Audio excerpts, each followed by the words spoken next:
Chat. Today is gonna be a bit of a different day.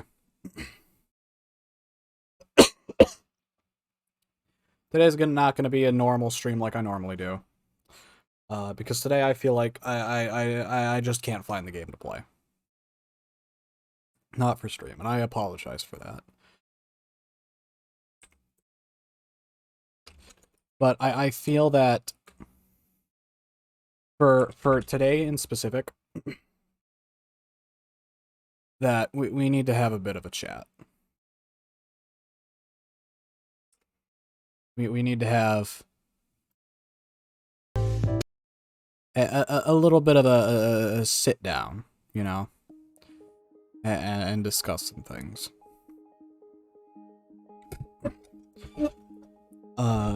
Clover, Orion, D4, I thank you for joining today. Today is going to be a bit of a chat. Hello, also tired, you are muted. And hello, Bob. I know. Today is an open VC for those who are in the Discord if you want to chat. Also, But- hello, I'll be this is muted a to let you- robbery. What? It's a I'll stay muted to robbery. let you have the stage. Thank you.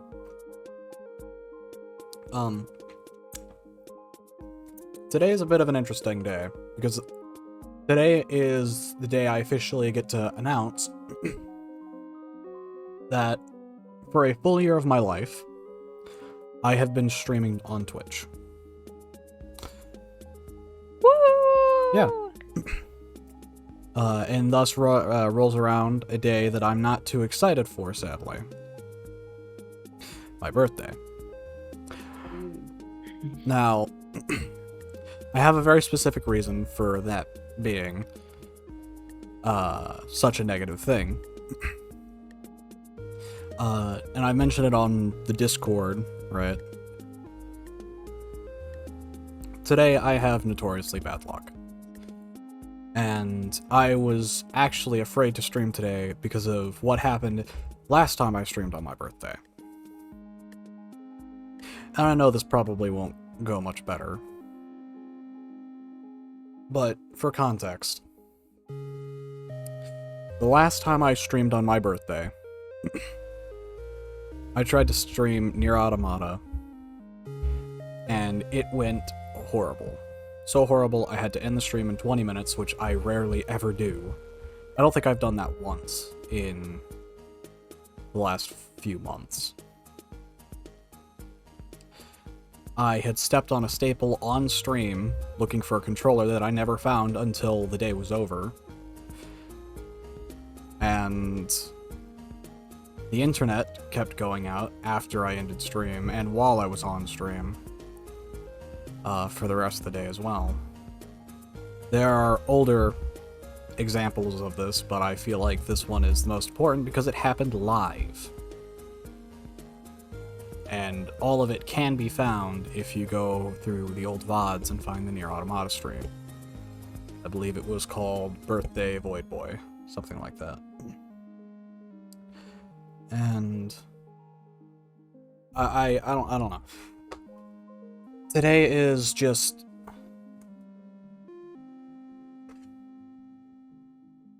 Today's gonna be an odd one for stream.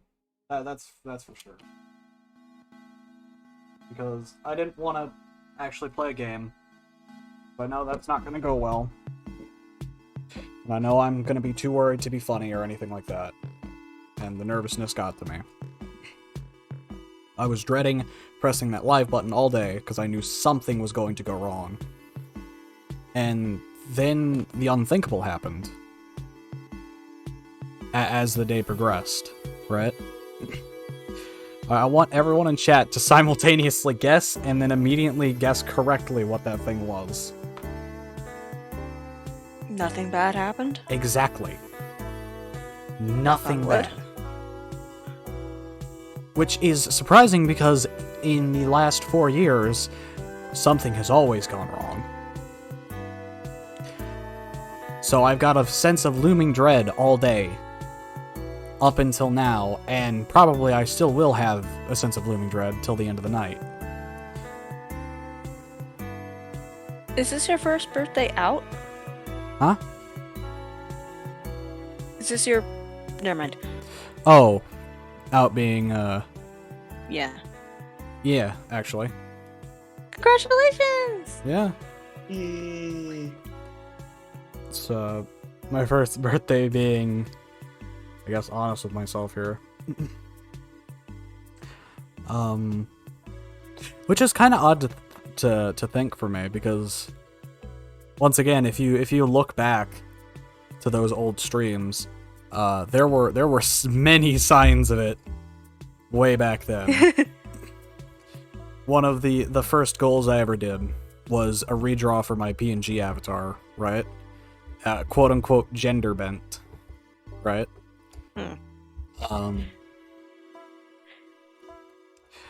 I remember when you were talking...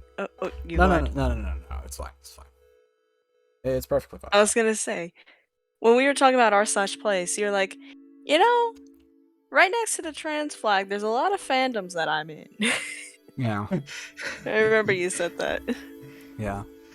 But I find it funny, if you go back and look at those older streams, you can see a moment, right? Where I officially switch from using my Gaia avatar, right? After the gender bent week is over, and switch back to the Gaia avatar, right? There's a point where I stopped using the Gaia avatar, period. Like, I officially switched over to the girl avatar. I think I switched back to the Gaia avatar once or twice. But after that, I switched to the one I'm in now, which was that beautiful excuse to be like, oh no, it's just a joke, you know? I spent way too long on it. I don't want to change it. I'm a liar. I did crime. You're fake and you're a fraud. I did crime. It's called lying. You're a fake and a fraud. But I can't believe you.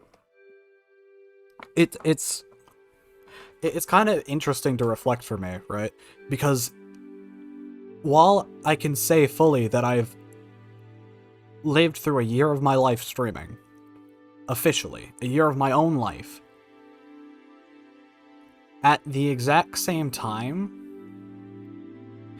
I fully feel that it, like, nothing has changed.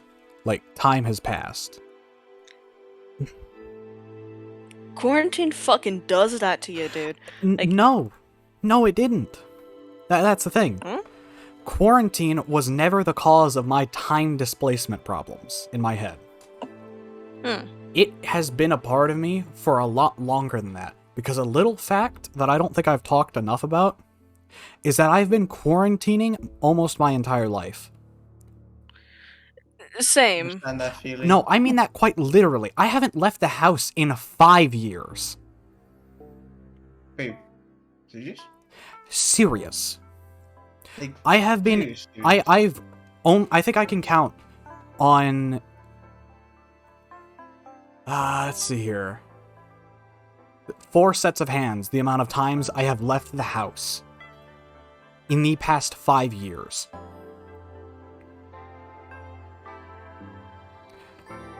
Why did I picture you growing extra hands in order to count that? Probably did. That's a very tavern sort of thing to do.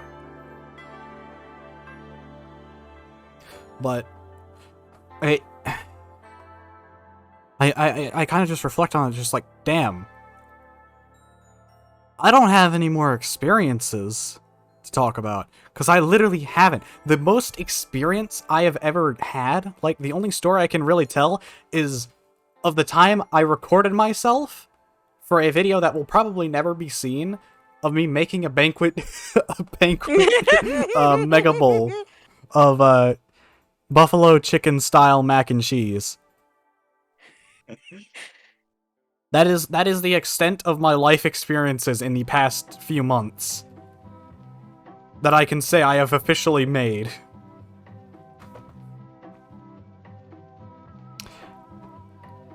But well, you also then, hit affiliate in 1 year, which is pretty impressive. yeah, thanks for that. But I think what I realized I've only left my house for emergencies, and after I stopped going to public school, I only ever left for doctor visits or very rare friend visits.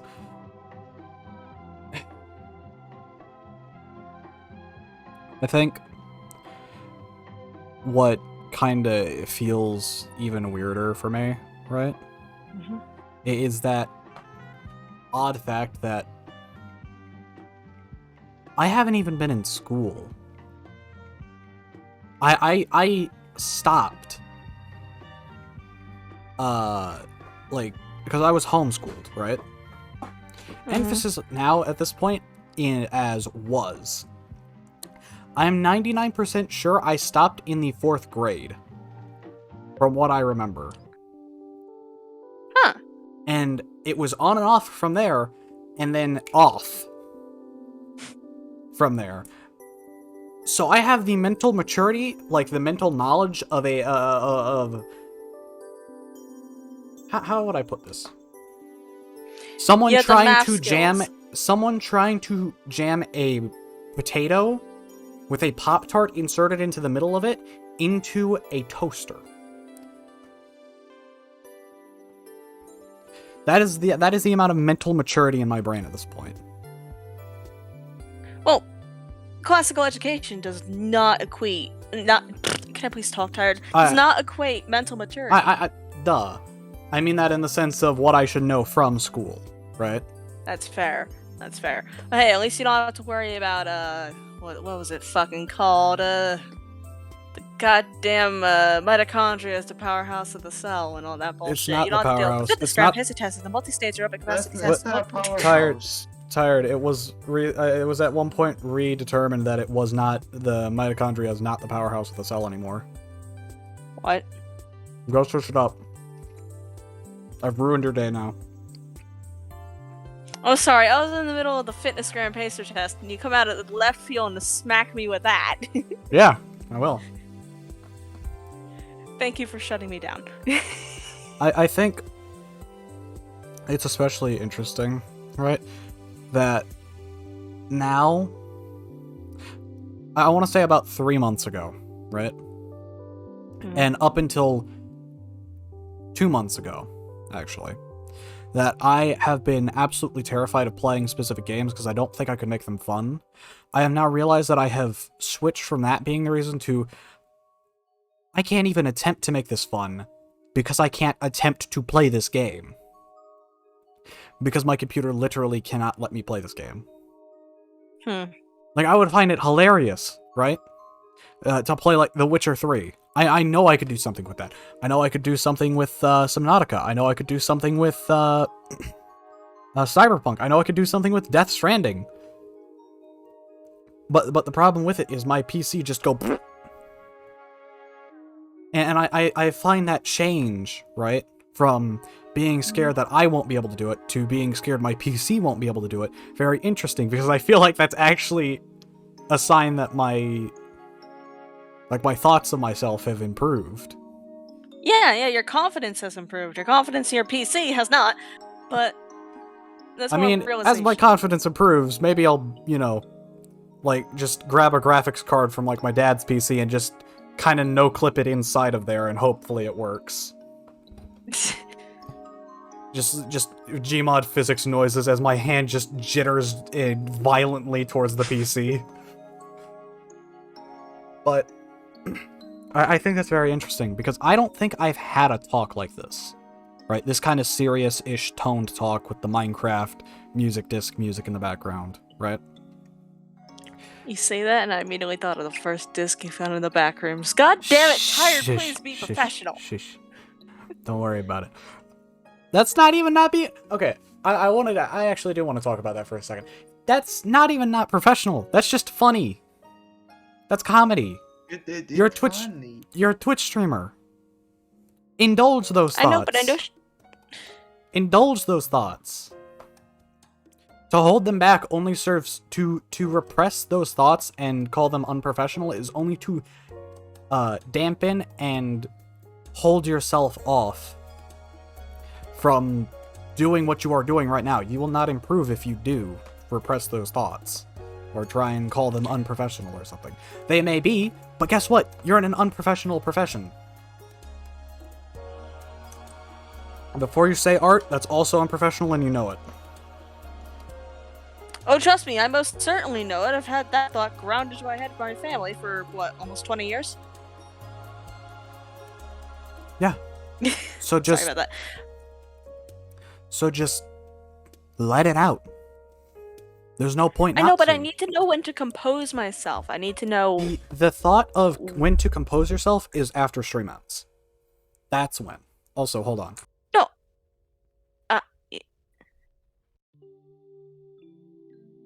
Just saying, I need to know when to hold a joke back. Give me a second. No worries. No worries. Sorry, someone walked in.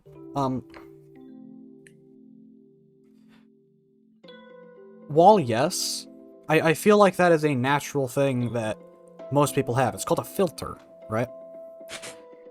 It's I that don't fucking have one of those. Ah! You do. You do. You don't Proving? even, you do. Proved just by the fact that you tried to hold back the disc joke. That is a filter. The only difference is that you don't say it out loud. You know? Forethought. Mm. I have a filter, see, surprisingly, right? All it is just you casually think of something in your head, right? Because I don't just improv what I'm saying. I don't just let my mouth run and my brain empty, head empty, right? I think of what I'm saying minutes ahead of before I say it, right? Yeah. Yeah. I plan. I think of the perfect way I can say this, the perfect way I can deliver this, right? And then it be asked anyways, but we don't talk about that part. What we talk about is the fact that I thought about it before and I registered whether or not it was a good idea or not a good idea to say that before I say it. Yeah, fair. Also, whenever I think filter, I think language filter. Also, hi, Mega. Whenever I think filter, I think language filter. No. Filter can mean a lot of things. Hell, a filter is, by definition, right? A comedy filter is also a language filter. I know it. I know you might mean like swear filter, right? That's what I'm assuming. But in that regard, right? It is also a filter of, well, everything else. The jokes you say, the words you say, just all of that.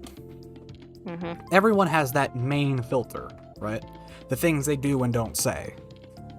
And it's very different based on their personality. Mine may seem very loose, but there are jokes that I will never go to, ever, right? Especially on stream, right? And then there are moments where I turn that filter off, right? But I know I'm not going to say those jokes anyways, because I know those jokes are wrong. You know, like anti-Semitic jokes, as Day Shift at Freddy's keeps trying to get me to say. Oh god.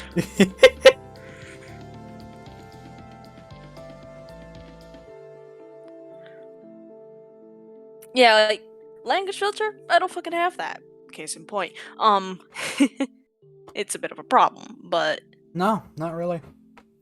No, it really is, because, like... The only reason... I don't know how to turn Tired. off the swearing. Tired. If I wasn't legally required...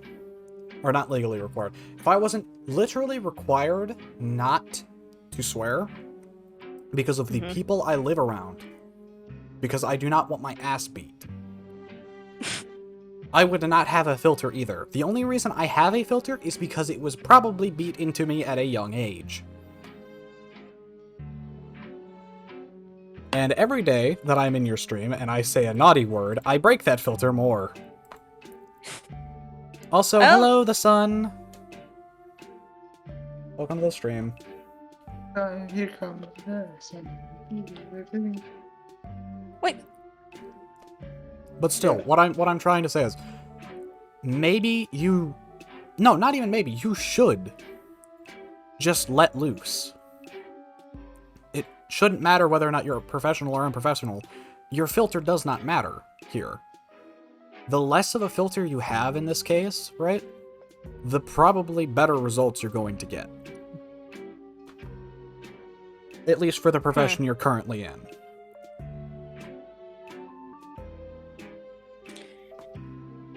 Yeah. Otherwise, Also, you might that is drown. the second time You will I've drown been within. told this week. You will drown. You will be drowned with people that are the exact opposite of you with their filter. That is the second time this week someone has told me stop thinking. Yeah, Uh, mate. Earlier- Honestly, Earlier Honestly, this right? week. Yeah. you I agree with the sentiment. You don't have to stop thinking. You just have to think about the naughty things that are about to come out of your mouth, and then I was talking to my put dad it, the other put it through the day. funny filter. I was talking to my dad the other day, and he goes, "You are like 50 steps ahead of me, and I have no idea how you do it." And like, I had to hold back, saying, "I don't know, maybe it's just." I had to hold something back. But he was just like, "You worry so much because you're constantly like 50 steps ahead. You're thinking of all the possibilities, all the circumstances, all the things that could go wrong, and that's why you're an anxious mess." Once again, had to hold something back about brain chemistry. It just goes, stop thinking. empty. This is also the empty- same conversation I got told to touch grass.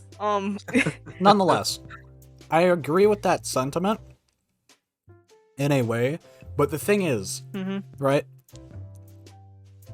I am actually the same in that regard, right? Mhm. Very similar, in fact. The only difference is I have this thing called the complaints department, right? So I filter out every other thought, right? Than the top three most, it's the top three possibilities, right? With the highest chance of happening of each scenario. The good scenario, the bad scenario, and the what just happened scenario. Right? Mhm. And I only keep the most probable outcomes of that. In certain instances, like whenever I wanted to come out, that didn't happen, which is why I was in a rut. Huh. But nonetheless, right? Only those go through. And I kind of rationalize what I'm about to say, right? Over a Yeah. course amount of time while I'm filtering that, which is why you hear me go, on a tangent about absolutely nothing, because I'm desperately trying to process what I was going to say, but it's not working. Fucking mood. But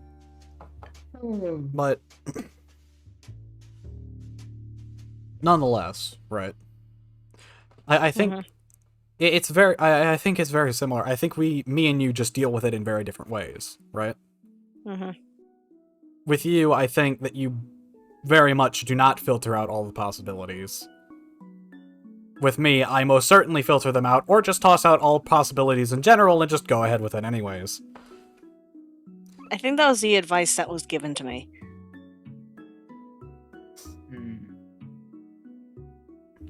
What did I Oh. join? Hello, Honestly, Pixel. saying It's just no. a- I Hello, still need to come out to Pixel. my dad. It's maybe my grandparents because it's just sad. You don't have to if you don't want to, or if you're not comfortable. or Oh, if you're in an I- unsafe scenario. Yeah, Yeah. that too. I remember. I think it's very interesting looking back on it now, right? Of the circumstances of me coming out, because I literally left it up to Twitch. Ah. I gave the funny big red button to Twitch. Oh, was it the secret redemption or something? The secret redemption was going to be, if you got it with the channel points, like the Burly Goop channel points, right, that you can get now, that I use now, you could get this little secret message that was encoded like 60 billion times, right, through like 3 different filters, or 3 different things. And then I just send that to you, right? And you have to guess the command from there. If that was ever redeemed, that night I would have to come out to my parents. Wasn't Atris the one who solved that? Yes, Atris was. After about a week, and me literally having to explain the process of how I did it to him. Because I realized I had messed up, and I had, turns out you can't Caesar cipher something multiple times, otherwise it doesn't work. Also, welcome everyone who's currently here. Oh, it's here for this. Sora, Huh? I wish you happy birthday. Thank you. Just empty head of all juices and only leave walnut brain. I think I have only gotten one gift today. And I can't even be that mad because it's an okay gift. I got Panda Express. Nice. Hey, Yeah, that's it. I gave you something. I didn't have any money on Steam. I have like 28 euros, like the 28 cents, not euros.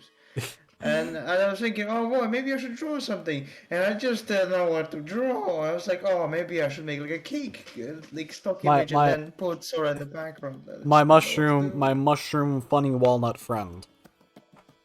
You're not obligated to get me like jack shit, my friend.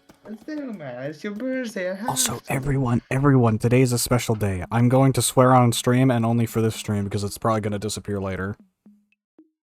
You're not gonna save the VOD of this? Probably not. So everyone here gets an exclusive look. But yeah, no, that's why I'm going silent every now and then, because of the Panda Express. Here, Sora, I only have one picture, but if you want to put me up on stream, you can. Huh? Oh, your avatar? Yeah, I literally can't right now. that's fine. My Streamlabs doesn't like when I add new things. I learned that I the know hard the way. feeling. I I know learned the feeling. I learned it the hard way a bit ago. I've been trying to get mine working, but the crap I'm using does not like to work with me at all. I learned it the hard way by opening up my starting stream or something source, which is where I keep my waiting screen at, right? And I got Freddy Five Nights jump scared with the connection terminated meme. What? Okay, have you the FNAF 6 ending, the loud beep and connection terminated. Yes. I know what you're talking about. Okay, so I was gonna do it for a stream bit. Yeah. For one of the Minecraft streams or a special anniversary stream or something like that, that fell through. So I just didn't remove it, and I just hid it under the layer, right?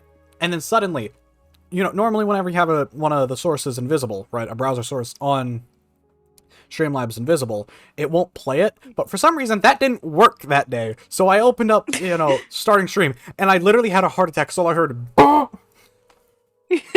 Oh, that's amazing. That's Scare what I of a use. lifetime.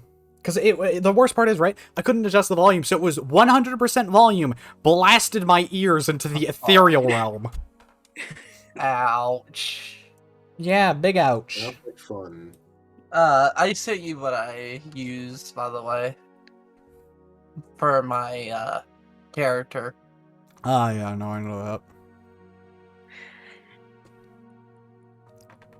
I do actually want to Never talk about avatars real quick. All 'cause right, I think it's a little bit important. let's hear it. In an unspecified amount of time, because God knows I'm not going to specify, and if I specify, I'm going to forget about it, and I don't want to be held accountable for my actions. Anyways, at an unspecified time, I'm going to be moving my PNG avatar to a new program, because currently I'm still using the old Discord method of my avatar. And also, as much as I hate to say it, this avatar is a little long overdue an update. I need to. One get specific mine bit updated as that I well. realized is a lot worse in my current avatar than one of my old avatar, or rather my old avatar, is that, well, my old avatar had this beautiful thing called an eye that moves, instead of just a mouth. So I am stiller than I've ever been, which is a problem. I am not dynamic Understandable. enough. I am a still mess. Well, Sora, I do have a connection with someone if you want me to get them in contact with you. No. You're a 2D and 3D animator. No. I've talked about it before, and I'll talk about it again because I still think it's an important thing to talk about. My Twitch channel, right? It is a very important project to me because almost all of it is made by me. See? I don't think there is a single part of the besides the widgets, right? Obviously, like the about me section widgets. But all of the channel assets, right? The intro, the avatar I use, the memes I have in for my alerts, my about section even, my channel art, and all of that stuff. Even the absolutely scuffed meme of Zach Bagan that I use as my channel banner is made by me. I That need scared me to. one day. I won't lie. I was going through my Twitch and randomly I find that banner and I got a heart attack. Oh, I need so to have a bit of a talk you with guys- you one day. You guys really want to have a real sit down and talk about that channel banner real quick? Sure. Is there a story behind that? Yes, there is a story behind it. Tell us the Let's story. hear it. I thought you were just I'm shitposting. actually kinda No, curious. not at all. I am 99% sure that Twitch banner and my Twitter banner, I think, are both a zoomed in picture of a sweaty Zach Bagan. Why? So Who knows? around the time I started doing Twitch, right? I was really into Ghost Adventures, the TV show. I love that show. But here's the thing, right? I did not go into it. I went into it at first thinking, haha, funny fake ghost show, right? Because I was into Phasmophobia at the time. Makes sense. But I realized that it is so much better and more interesting to me if I think of it as fiction.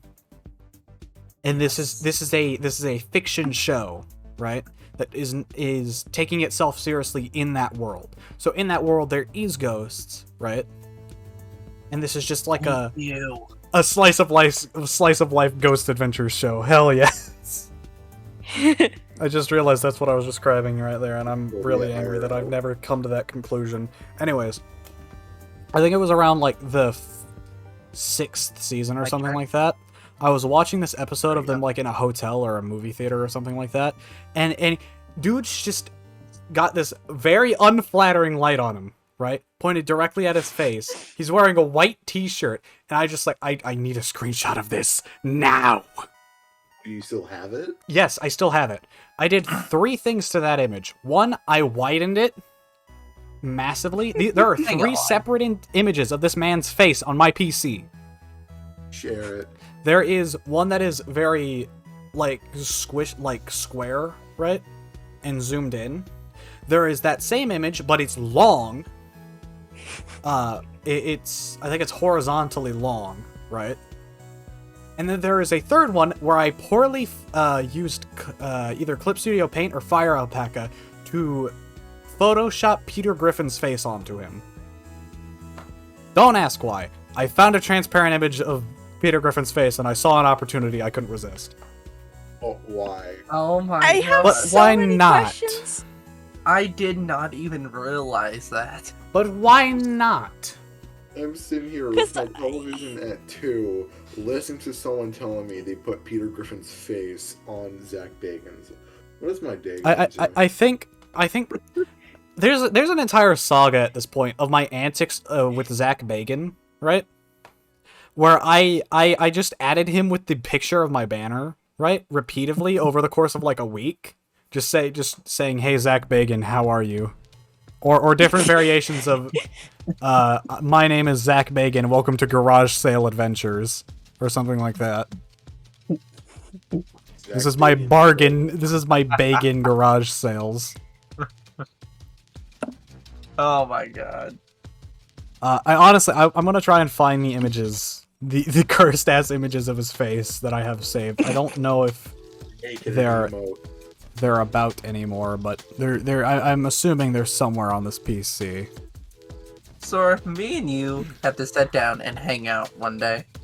I probably won't do that. Not because I'm, avoiding you or anything, but because I literally don't have time anymore.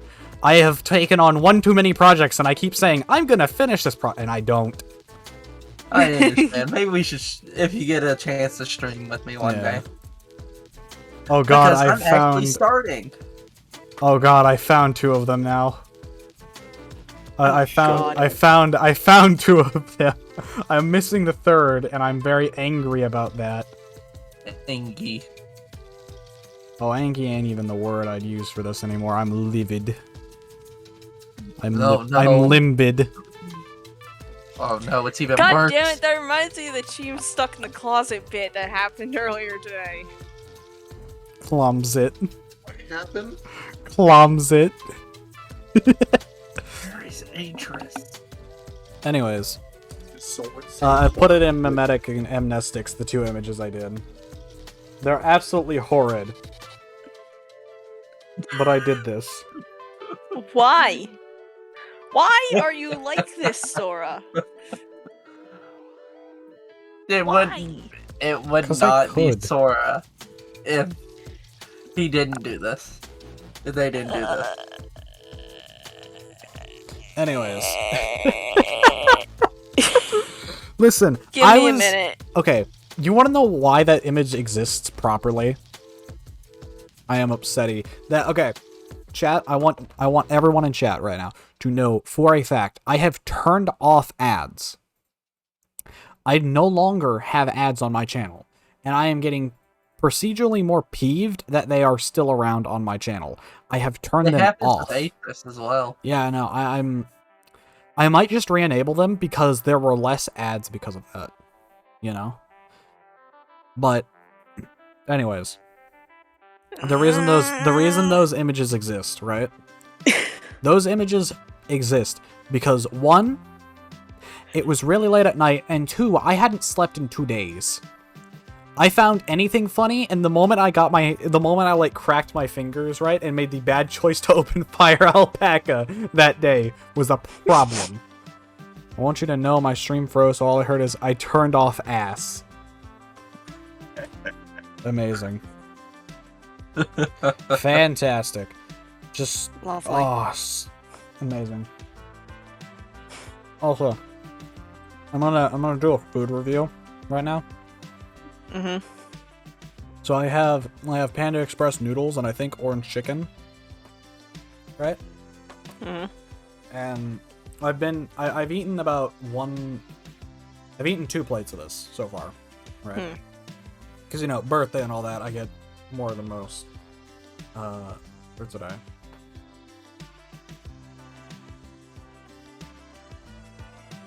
I'm not gonna lie, right? It tasted good at first, but now it's kind of wearing down, right? Mm-hmm. And I don't know if it's because I don't have Coke to wash it down anymore. Oh, yes, almost the 3 a.m. multiple for Coke me. can roulette. No, I'm not even rouletting anymore. There is no Coke can. It is actually just mutually assured destruction.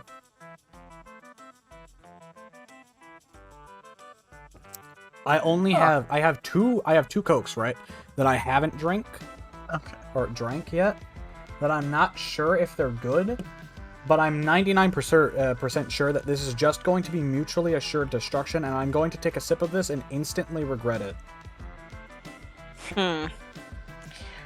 What happened next is so shocking. Sora takes a drink from their Coke can and instantly regrets it. God. Darman parody with, tavern characters. God. This golden boy tried to kill someone. It did not work out the way they intended. The end will shock you. I'm not drawing any of that. I'm not asking you to. I'm making myself a promise. Do it, you won't. Hold me to this. No, I won't. Do it. Hey, Sora, Yeah? do you have any non-copyrighted lo-fi by chance? No. Darn it. Okay. Sorry, Chief. That's why I use game OSTs and they get copyrighted anyway. I take Kevin the McAlloy. I take the audio muted like a champ. I don't care You if I say get that, muted. but has that happened recently? On and off. I'm just gonna use TF2 music then. Oh, I Just wouldn't do use- that. I wouldn't do that. That might actually get you done in. Atris says you've used it before. Okay. A first actually happened though. I got copyright strike, or I got my stream muted at the end of the stream. Whatever. Instead of For using the On the Waves song, the one I normally use, which is actually the first. I have never, since I started using it for my outro as well, right, been copyright struck for using it at the end. That is the first time it has ever happened, and I am now worried. I just use Kevin McAlloy for my music. Oh, I also have to specify something because I don't think anyone here actually knows it exists. But in my Discord bio, there's this lovely little thing, right, where I have the links to all my socials. Right? One of those is a TikTok. I've not mentioned it ever, but I actually I do have a TikTok. We can't see it because streaming mode. I can see it. No, Mega, you have streaming mode on. Oh, yeah, I do. Loust a fool. But this is the coolest. But Who's the nonetheless, fool? right? It is very interesting because I don't think I've ever mentioned it really since I made it, but I do have a TikTok, right? And I never really mentioned it, right? But originally, right, the original plan for the TikTok was people who made clips, right, would have their clips featured on the TikTok with credit.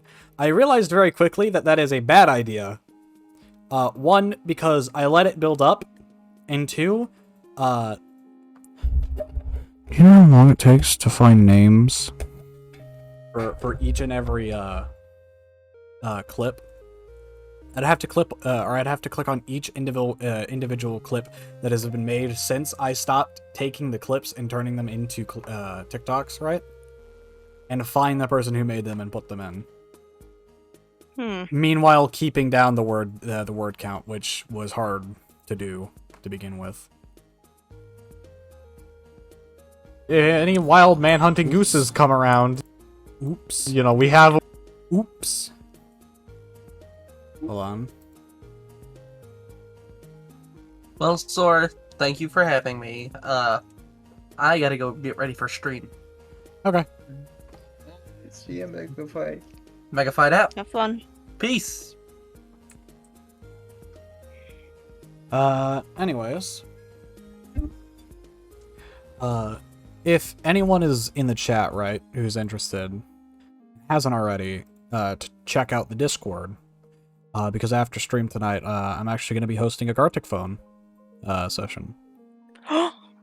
If I'm awake. Yeah, no, it's I'll going to be, I might actually cut stream at, 1 hour and 30. Seeing as this is just a bit of an impromptu talk stream, you know? Just talk about things. Talk about, you know, just how things have been going.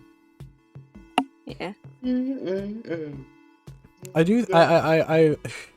feel like I talk about it way too much, and more so than I really should. But how I started streaming, right, and how I am now. I mentioned it briefly, right? My how I was when I started, like the fact that I realized that I'm a lot more what's the word for it? God damn it. What was the word? God damn it. I had the word. It was there. It's not courage. Animated? No, no, no, no, no. Wait, what? My self-esteem? Self-confidence. Self-confidence, that was one. The confidence in myself, right? And my jokes and just how I am on stream, right? Has improved drastically since I've started streaming. Nice. Since I started, right? In my first like 3 streams, I was very quiet and kind of reserved, right?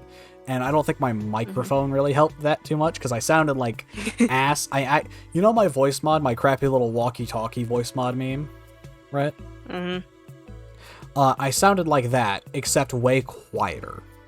Okay, the best way to represent how I used to sound, use the distortion filter on voice mod combined with maximum high pass. Using a maximum high pass filter, and that's my microphone. That was my old microphone. And just kind of sitting there, right, streaming, not knowing anything about streaming, not knowing anything like good technique or anything like that, or good ways to interact with chat and jazz. Going from that and that nervous wreck where on stream I vented, right, about like inspiration, why I was streaming, right, what I was doing, to where I am now, where I am able to very, very lively talk about how good things have been going and like my inspirations now, right, and how things have been going, and be able to vent, but in a positive way where I'm happy while doing it and still energetic and trying to keep chat entertained is amazing. I'm not, kind of not moving at all, right? Really, really shy at the computer, talking very monotone and depressedly into my mic about, why my inspirations are, so and so, but why I want to try and, do my own thing and learn how to do Twitch better, to being super animated and losing my mind and screaming about about Grand Canyon and PogChamp and stuff. Like, you definitely have a unique flavor of streaming. I'm really happy about that because there was something I heard a while back, right? And it was, no matter if you really realize it or not, you're always kind of trying to be someone else. Or trying to be an inspiration if you're doing content creation, like videos or streaming. And after a bit, I kind of realized that while I am doing that, it's that weird kind of not just one person, I'm doing so many people at the same time. I need to rephrase that. I'm not doing people. I am performing as people. I am acting as multiple people, right? Because I specified whenever I started streaming, right? My main inspiration in like comedy I liked was Tomato Gaming. And I think you can still see that inspiration with some of my bits, right?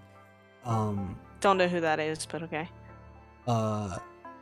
He's actually one of the only people I can actually watch VODs of. Period.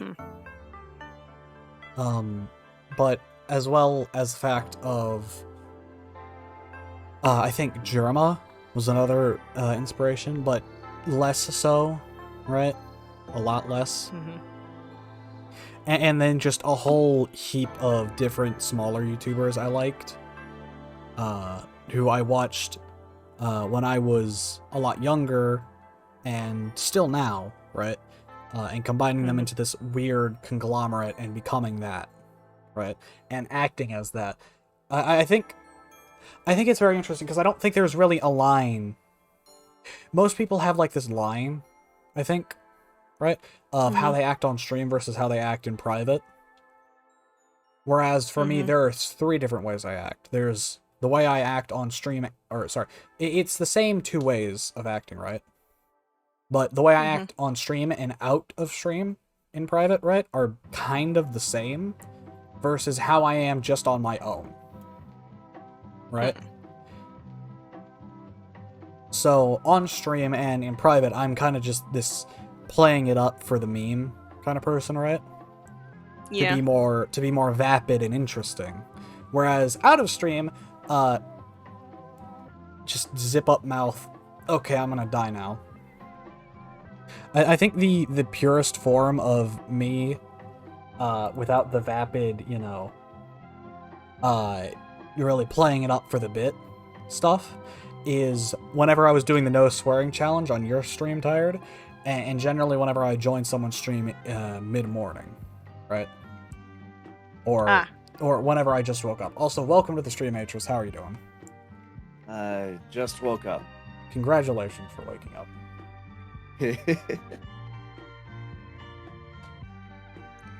Welcome. Yep, welcome. Welcome to the stream. What did I miss? Just generally talking about stuff. It's an impromptu stream. I see. It's just a bunch of talking about stuff since I didn't want to play anything for today. I just kind of wanted to vibe out, just talk. Fair enough. Fair enough.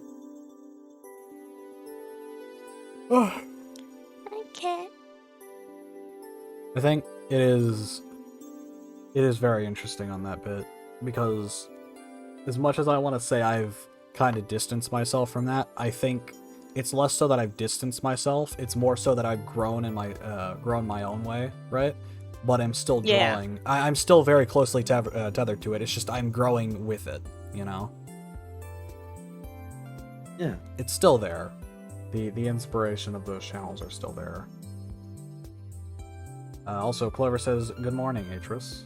Or good night. Hello.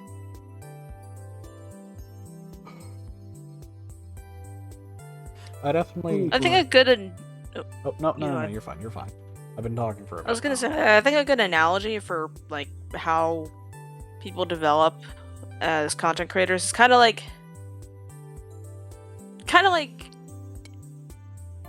I'm not gonna say... Should I say... Maybe the term is agriculture? So, a plant may produce seeds, and a plant will grow from the seeds, but it'll still be different in appearance. At the bottom, you know, it's part of something else, but it's grown into its own thing. I feel like... I don't know! I think my personal analogy is like, what is it? Like roots of a tree, right? Yeah. They're all technically still a part of the tree, but the tree still makes up most of the bulk of it, you know? Yeah. I still draw on a lot of other things, but I'm still, in appearance, my own person. Yeah.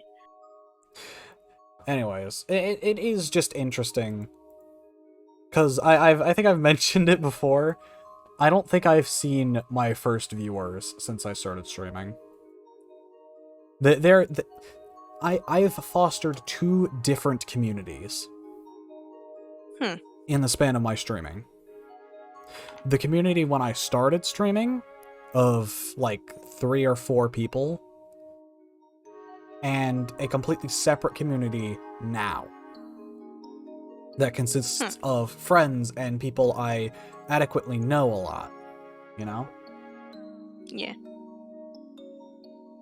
Which I find very interesting, because I am still kinda sad that the original people have left, but I get why. Just because I've grown since I've started streaming, right? I have lost the interest of the original people because I am a very different person now than I was. Whenever I started streaming, I didn't even say hell. I didn't say damn. I refuse to do that on stream. I refuse to swear. I refuse to be edgy on stream. Right? Compared to now! Where you don't really give a shit. Exactly. I have grown over the course of my stream, and I'm attracting a very different audience now. A very, very, very different audience than when I started. And I think it's also reflected in the people I am now friends with, compared to them. I've mentioned it before. I started streaming because of a friend saying, "Hey, I want to stream." I was like, "Oh, should we stream together?" And that's when it kicked off. That person and me, right, had a very similar sense of humor at the time, And after I started distancing from that person more and more and more and more, right? Right. Over time, just naturally, because, you know, that happens sometimes. My humor started changing over time. And I think there was finally like a breaking point, right? Where I officially moved fully away from that kind of humor and into my own. And I think that's what kind of killed my original community, because I was a different person than I was then. And the small amount of people who were in that community either left because I had become different, or left because I shut down my Discord because someone kept posting the N-word. Oh. Yeah, fun stuff. Different audience now. Want some shins, anyone? I don't. Hello, yes, I am the shins Anyone want dealer. some shins? Anyone want some shins? Blood too. Just, I'm gonna $1 open each. up my trench coat, show off like a collection of shins and kneecaps. Who wants one? Come and get them while they're fresh and hot and maybe cold. You And can you find know some those, bone like- marrow in there too. You know those like hot dog sellers at like stadiums? Get It's your like that, but shins! Yeah. Get them while they're cold! Suck the bone marrow from them. They're good! Get them before they rot. If you don't get them now, I'm gonna put antifreeze in them. I've been agonizing over communities for like a couple months because I took a look at what my current history, right, is that when I started streaming, I was streaming to YouTube, right? Bad move. Yeah, no, generally bad move. YouTube is not a happy place for streaming. But I started to gain a following up to like 10 people. And then like it tapered off and I was like, huh, I wonder why. And then I realized that they were only watching me because I was playing a certain game. So that wasn't a community. That was a community, but it wasn't yours. It was a community of mine. that game. And I think that is a similar rut that a lot of people fall into if they stream things like Dead by Daylight exclusively or something like that. Which right. I've had a lot of time to discuss with like Jinxie about that, since that was something they did, and it's an interesting thing. And so it's really interesting how on Twitch I actually have built a community, and there are people who always show up to my streams, or sometimes show up to my streams because, you know, they're busy and they can't show up to all of them. And while I still want to build a community on YouTube, I'm not going to be streaming to YouTube. I'm going to be editing videos and putting it up on YouTube. Yeah. I do think that's a good point to actually segue into YouTube videos, right? And my current history with making videos. I want to make videos. Just naturally, right? It is something I always want to do. I almost constantly think about it. The problem is actually putting the damn time into it and finding time to do it. Because I'll have all these thoughts, right, that I want to do. Like hell, with the Discord exclusive little talk I'm having, right, with all the members there on what they want to see out of the next series I've got planned. Join the Discord if you want to know things. Totally not a plug. I have these thoughts of like bits I want to do for like a video of it, right? Okay. Like these moments, these camera angles, these cinematic shots, right? And I realize, oh damn, I can't do this. Why? Purely because of my experience with making videos, because of the Portal 2 video. There is a very specific amount of effort I want to put into videos that I cannot put into without it either draining me mentally for the rest of the day, not leaving me available to stream, or I don't put enough effort into it and it ends out undercooked, i.e. the horror game video that I did a while ago. And then there are these special little gems that I rarely ever work on. No. In other words, you need an editor. No. No? No. What I need is to figure out how to edit efficiently, which is where I was going with my next point. These little gem videos that I do every now and then. That I think I've come all too well to, or most people who've, seen me talk about video editing have come all too aware of the horror videos that I do. The little snippet bits of my random editing for just a random ass video, right? Oh yeah. I find that you learn how to edit more efficiently by being an apprentice to someone. I can find someone who's really good at editing or has taken classes in editing, and they can walk you through what you want to do. Or at least that it's you'll notice this about me, right? Is that I always have trouble learning how to do something until somebody walks me through how to do it, and then it's like, okay, I'm gonna do this. Like you walk me through how to set up widgets and stuff for for Streamlabs, and I've been doing it constantly now. So it's like, I don't know. Yeah, no, I get what you mean, but it's one of those things, right? I have vehemently thought about it, right? About learning stuff, and I think it's especially prominent with like art, right? I have made the choice to not accept help with it. I think I've only tried to get help with art from one person, and I stopped right after it began because I realized I take enjoyment out of learning how to do it. Like myself, and through experience rather than it being taught to me. Which I have tried 3 different kinds of things, right? Of just learning it on my own through trial and error over and over and over again, and come out a lot more interest-filled and a lot more knowledgeable, like feeling a lot more proud of myself for doing it than I would have just learning about it through a video. I am ultimately more proud of myself for figuring it out on my own rather than learning it through a YouTube video or something. So you think the experience of being self-taught is really you like that?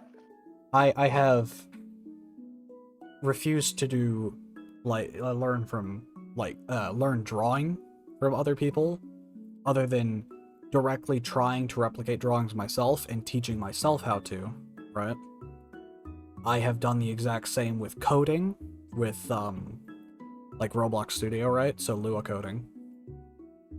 And then also with video editing now, where I am desperately trying to teach myself how to use video effects and subtitles and animating them and all that good jazz. Okay, I get that, but at the same time, I hear you say this, and my brain just immediately goes, but it's much better to have that sort of. It's not okay. The difference between an apprenticeship and a school, right, is a school will shove stuff down your throat. An apprenticeship, they will show you how to do it, and then you use that as a springboard to create your own style, to learn how to do it yourself. Sorry, I just read something that Clover put in chat. I'm having a monster right now, and you won't believe how much I'm buzzing right now. Like, honey, I'm flying. God, I want to die. What? That's adorable. Yeah, no, it is. You like jazz?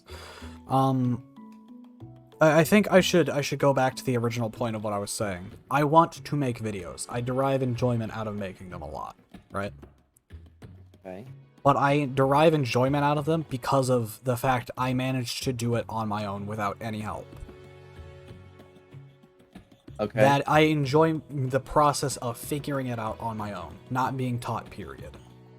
Because I can fully then say, I learned how to do this on my own, I am self-taught, I did this.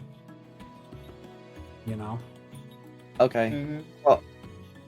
Okay. If I learn from someone else, I cannot fully say I had done this all on my own. And that is It's like something I going do to- not like. It's like going for like a blind playthrough of a game.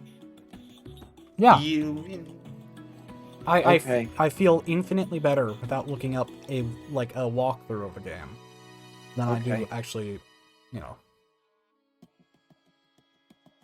I'm not trying to ruin your suggestion or anything. I very much thank you for the suggestion. Hey, It's just I got a Yes? blip. I gotta Okay. head out. I'm not feeling too well all of a sudden. Like okay. my stomach just started randomly hurting. Okay. All right. I'm so sorry. Not gonna be around for Gartic phone then, I assume. I might. Alright. I don't know. It depends if I'm able to like just Fix figure out what the yourself fuck is going on. soon. I'll try my best and make sure to ping me whenever it starts. Okay. Again, I am so sorry. No, you're No fine. You're worries. fine. Don't worry about it. see, Just, I won't be able to join you for Gartic phone either. That's fine. You're Okay. not obligated to or anything. I'm not holding you at gunpoint or something. You know, Sorry, that you was. know, I think that's the best I've ever seen. Anyways. when I stream, I think it's really nice that there's actually some people that actually appreciate me playing this and streaming it to someone else, even though it's just me playing something like stupid like Plants Zombies. Someone actually appreciates it and actually wants to watch, which actually makes me feel really really nice. But yeah. Yeah, I think I get you. I think I said it before, right? To Tired, that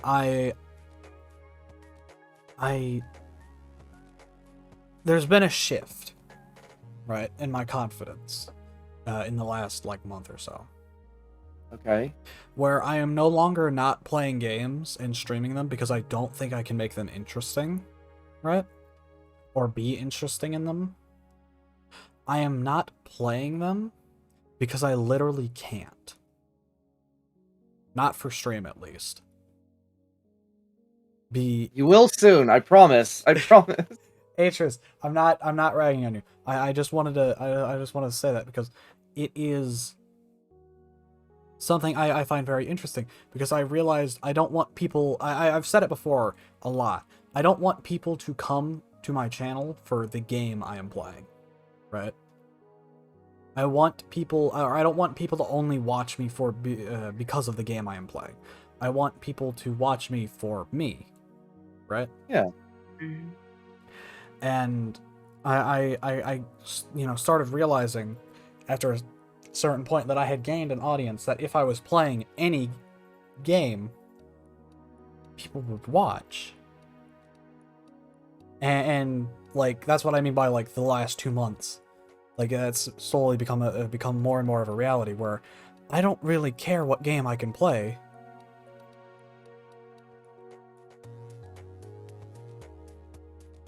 I'm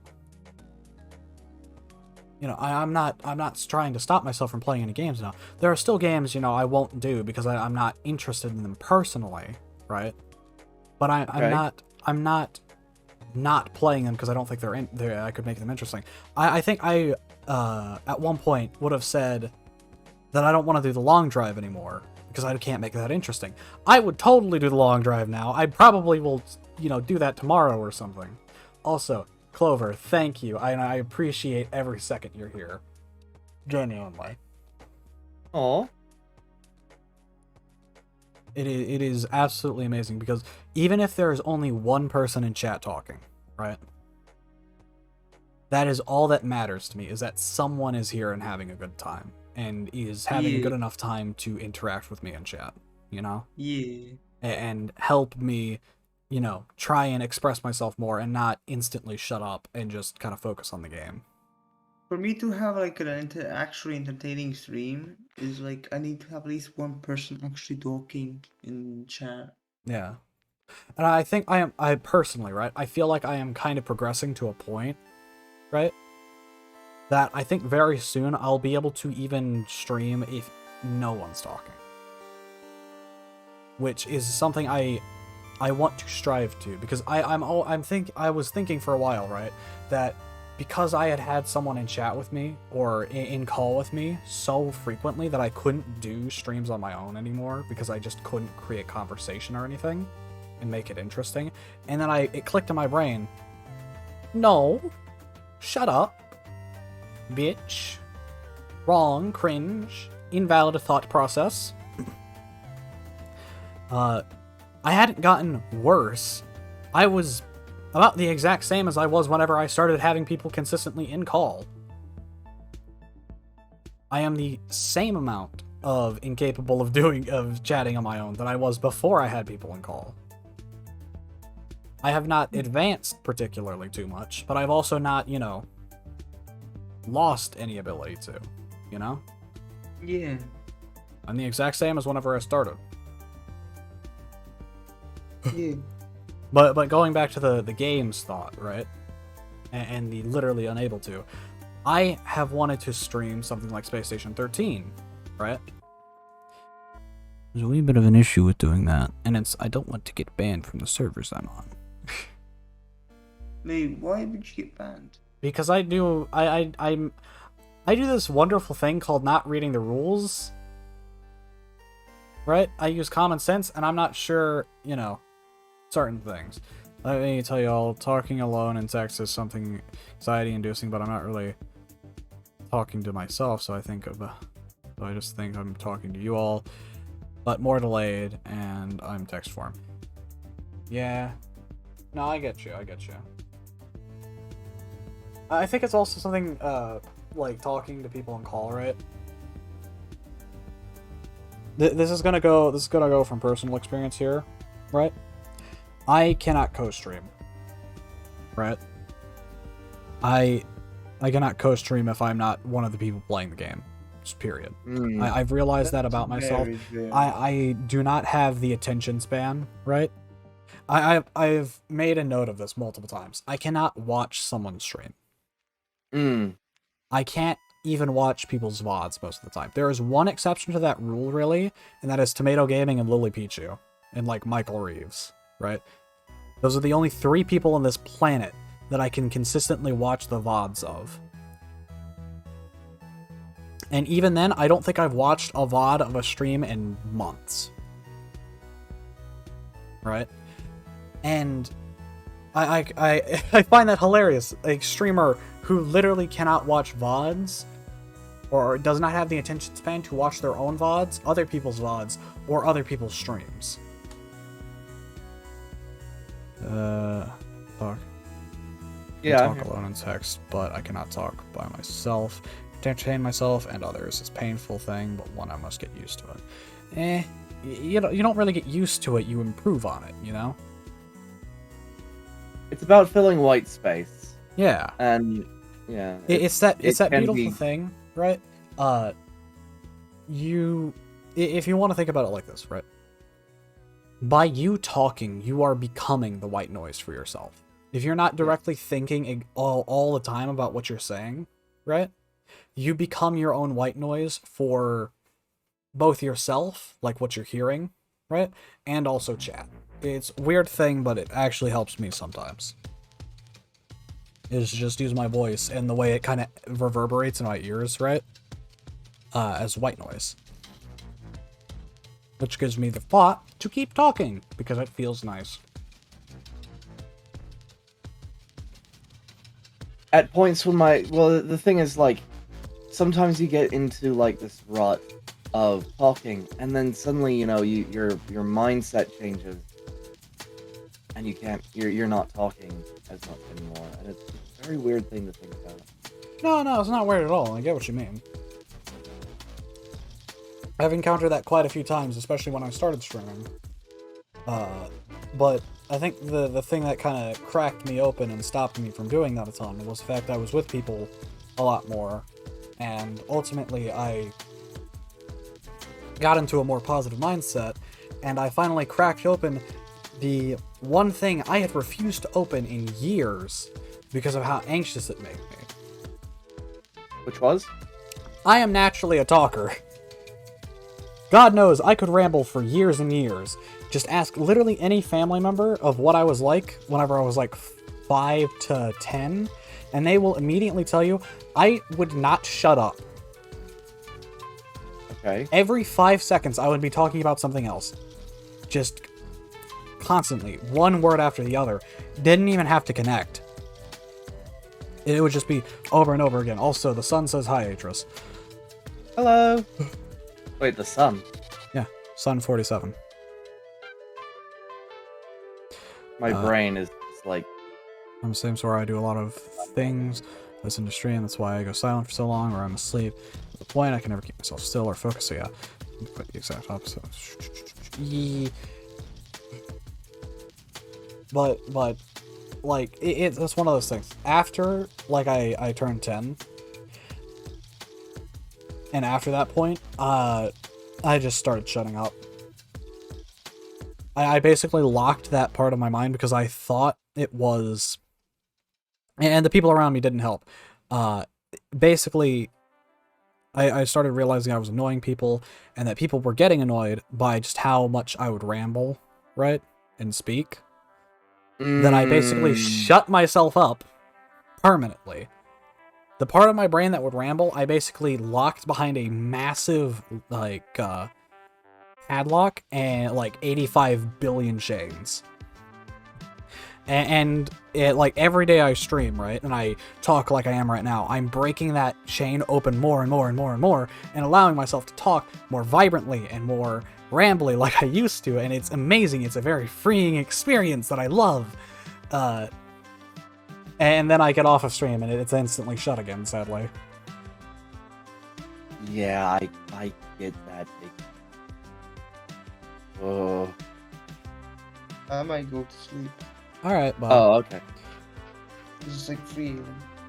Yeah, no, go to sleep, man. Well, you know what? I'm gonna delay the Gartic phone stuff until tomorrow, so that everyone's awake for it. You know? Because I don't want everyone to be asleep for it. Better for everyone to be awake and around for it, you know? Alright, see you guys. See ya. Bye. But, still, it's... Streaming has been a very therapeutic thing for me, and honestly, it has been...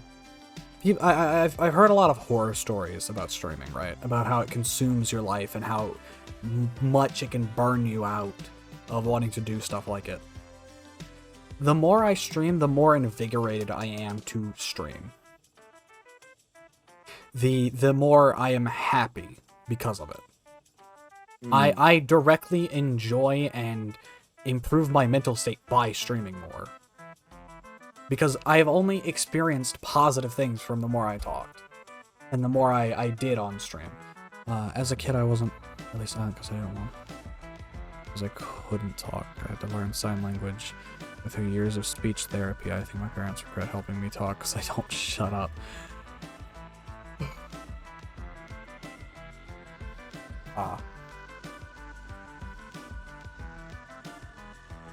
No, you're fine. You're fine, Clover. But it's... Streaming has been the best thing for me, personally. I'm gonna lurk. Some stuff to do. Take care. Thank you, Jinx. But yeah, no. Just in general, right? The most positive thing for me has been streaming. I think... Just... in general, my life has improved tenfold because of it. like coming out of 2019 and 2020, right? I was, I think, lower than I've ever been, just in terms of mood. Because of previous experiences I've talked about on stream with certain people who were not the greatest to me or my mental health. And general events, right, being kind of ass. And then, you know, randomly one day, because of a friend saying that they were going to stream, starting streaming, and it ending up being the best thing that's ever happened to me, because I have met new people that I love the hell out of and enjoy being around, who I unironically love to bits, and actually understand me, right? And I feel like people I can act my age around, right? Or act the age I always feel like, right? Rather than being around people that I feel have... I feel older than I am, right? It's that thing, mental age, right? Mm-hmm. I've always been told that I'm a lot... I act a lot older than I am, right? Deja vu. But it's one of those things. I have been surrounded with people my age, right? But I am always consistently the more, like, mature person in that group. Consistently. And I feel constantly out of place. But the moment I joined, you know, streaming, and I started, you know, playing with, like, Maori, you, Tired, Jinxie, all of them, right? All of you guys. I realized, damn, I fit a lot better here than I did before.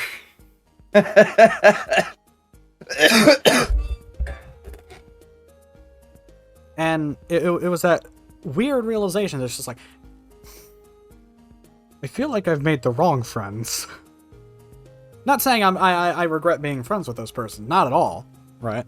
Those people are still amazing, and I still absolutely enjoy the company, right? Yeah. It's just like you have that main friend group, right? And then you have like a bunch of side friend groups, right? Yeah. I had one main friend group, and that was it. I didn't have other friend groups. I had friend outside of that friend group.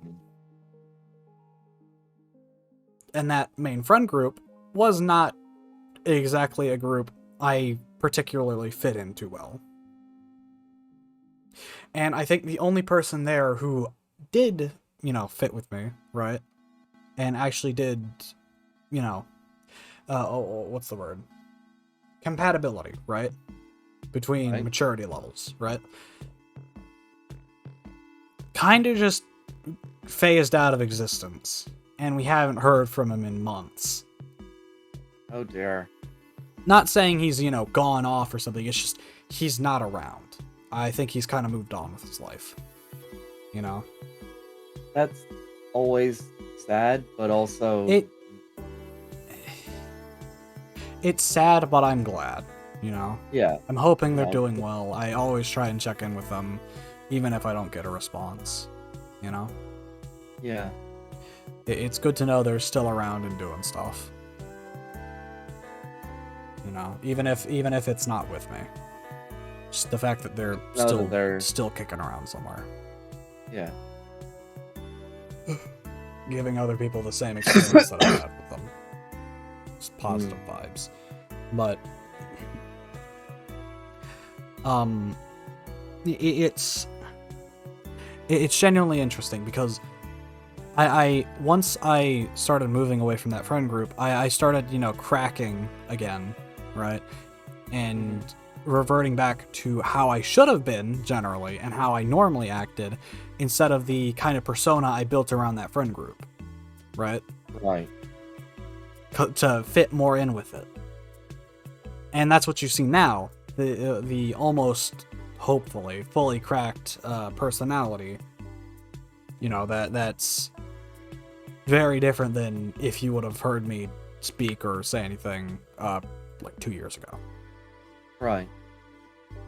And just generally, because of that, I felt a lot better. I feel more myself, and laughing at jokes I genuinely want to laugh at, and laughing at just generally anything, and feeling myself, you know? Just overall feeling a lot better about myself. And just good stuff. My worries has always been,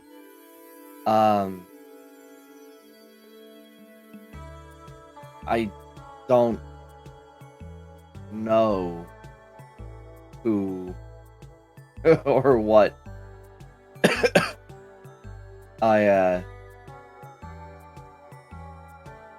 who or what I want it to be,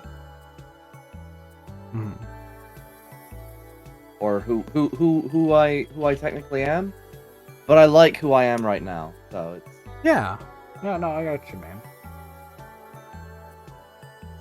I really get what you mean. Also, I want to point this out. This is the most lost topic just chatting this just chatting stream for just like a birthday let's talk has been more lost topic than lost topic has. yeah. It has been. I think because we started to get political about it. Did we really? Kind of. I don't think so. At least not properly. I think the most political we ever got was. I don't even know. Like, I don't think we got political about anything really. I think, because I don't know. I only really remember things like what is it, like the Yandere Dev talk, stuff like that. Oh yeah. Not really anything else. But I feel like that. I think it did kind of devolve because of having a third person there, right? As much as I hate to say it, because to our chaotic off trackness, right? Tired is now there to be the straight person to bring us back on topic, you know. Yeah. Or you Also, or you or me. Having three Right. people there, it's kind of a back and forth between two, and then one person kind of drags it back to reality. I think. Yeah. Which is why it probably either needs to be reformatted or someone has to go Well, so to try and I think equilibrium it. there is a reason why most talk shows are only two people. Yeah.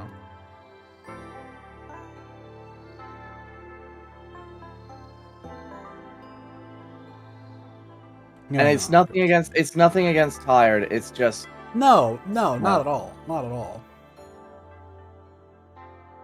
it's just that we were a bunch of dumbasses. Yeah.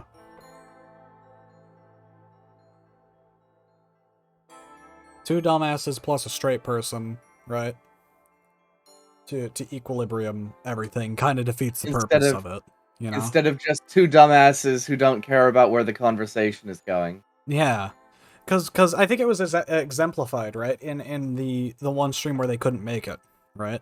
Or they popped out early or something. No, it was the Yandere Dev stream, right? Where they were just kind of chilling in chat, right? Okay. Where we went on for hours about like 4 different topics instead of, you know, in 2 hours running out of like 10 topics. Because we would talk about like 5 seconds about it and then move on.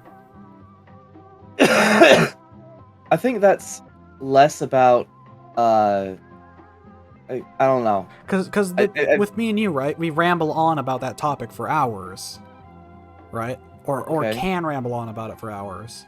That is a better Yeah, way of saying it. can ramble on about it for hours if we really want to.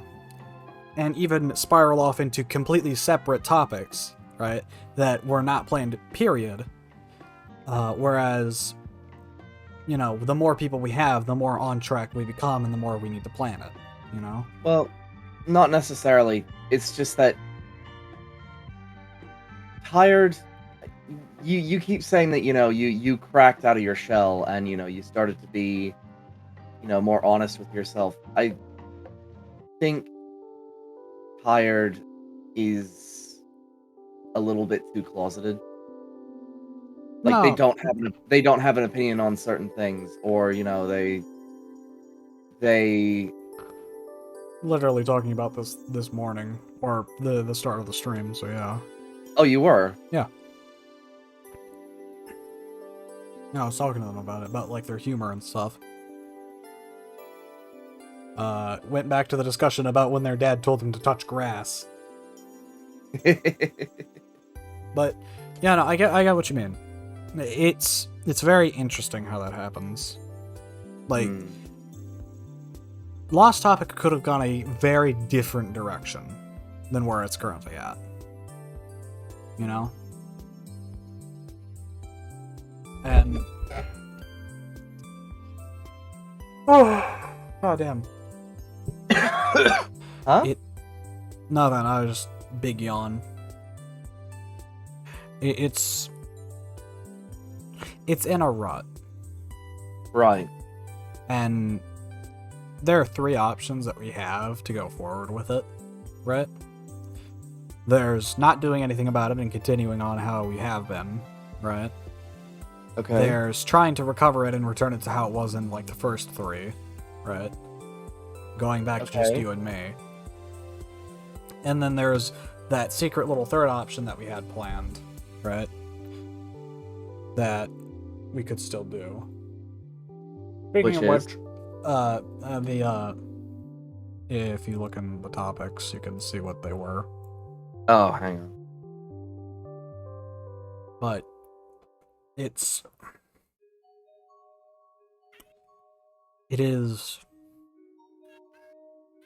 scary because it's at a changing point.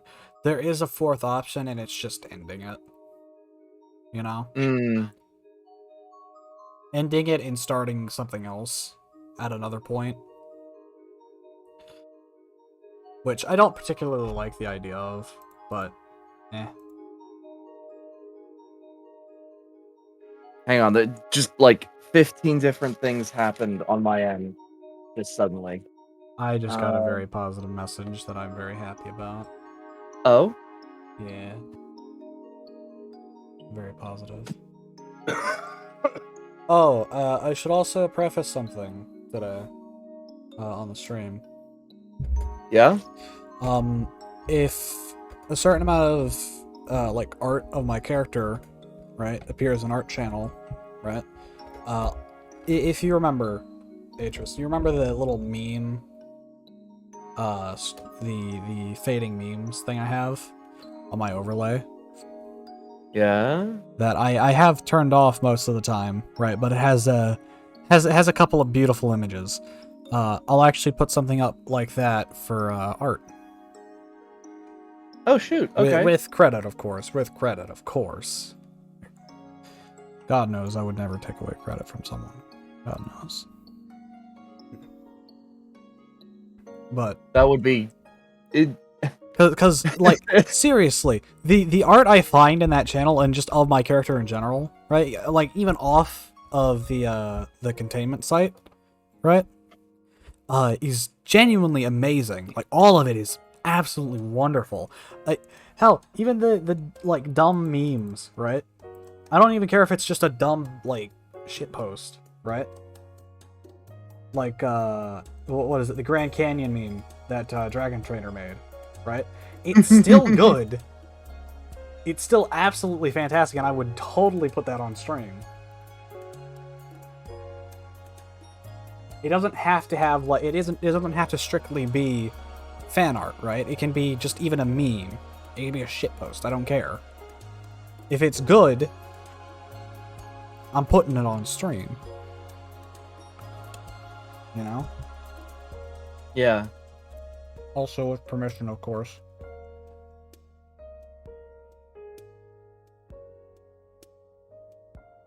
It's just... Oh, God. I would love to show off more of this absolutely beautiful art. Just, goddamn. We've hit the 1:30 mark. 1 hour 30? Yep.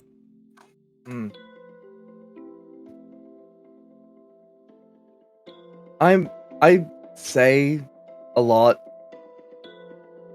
that I compulsively try to give credit where credit is due. Mhm. And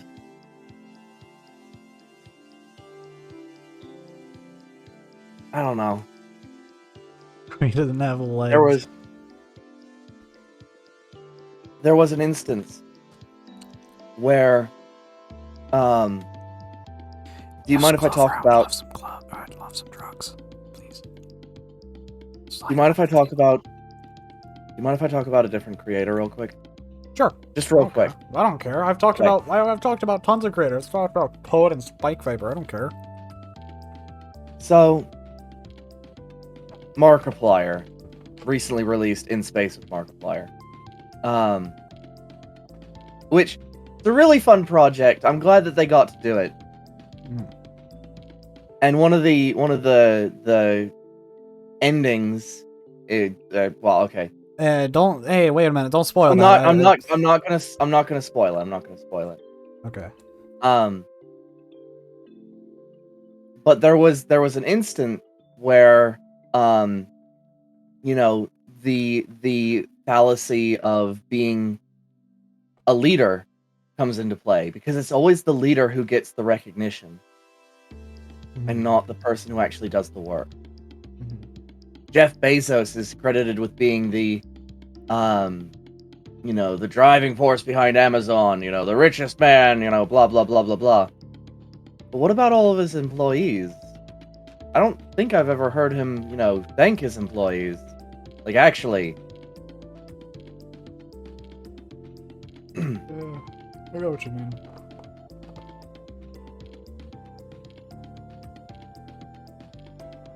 But it's always the figurehead who gets. That's honestly acclaim. right. That's why I don't like doing Lost Topic on my own, right? Not having a direct channel for it on Twitch, right? Because I am afraid of that being the case, and I don't want that to be the case. I'm always consistent with the thought of, if I want to do a collaborative project, like long-term project, like Lost Topic or the Tavern, right, where it, like, you know, all the VODs and stuff get uploaded to, right, a channel like that. I don't want one person to be in control of that, right? I don't want one person getting the credit for that, because I feel that, say with the Tavern, the Tavern stuff, right? Apollo said they were going to upload that to their channel or something. I was just like, I'm not going to give you my VODs if you're just going to upload them to your channel. That's something that I... Oh my god. If you want to do a Tavern, like, connected channel thing, right?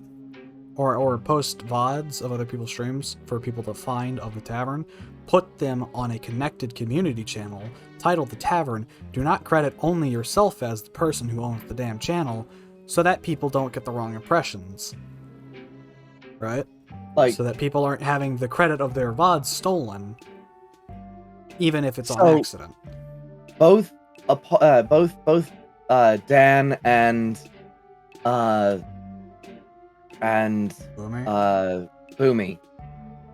Boomy literally takes videos from an artist and posts them. I don't think that they actually post them on, like, a separate channel, right? But he takes there's this artist that we commission for work. Yeah, no, I know what you're talking about. I've seen them on YouTube. Yeah. Because I remember going to look at Boomy's channel once. And so yeah, they credit them. Thank you, Potato. But welcome to the stream. It just does not sit right with me that, you know, they are taking this person's work and posting it on their channel. Yeah, no, because I definitely think I actually got the wrong impression from that, seeing it. I thought that was Oh. Boomy, and Boomy was really good at art. I Wait. was like, ah, Really? yeah, no, because They didn't preface it with, I hey, this is don't somebody know else's because it's been a stuff? while, but I remember having that thought process of, damn, he's really good, Jesus. And then, And then I think I found out eventually later, like, oh, another person did this. Okay. But at first, I was under the impression. I don't think I would have gotten any further if I didn't do some more research into the video. so that's why I yelled at them for that. Hmm. I was not happy. I even talked to the creator, who seemed to be okay with it.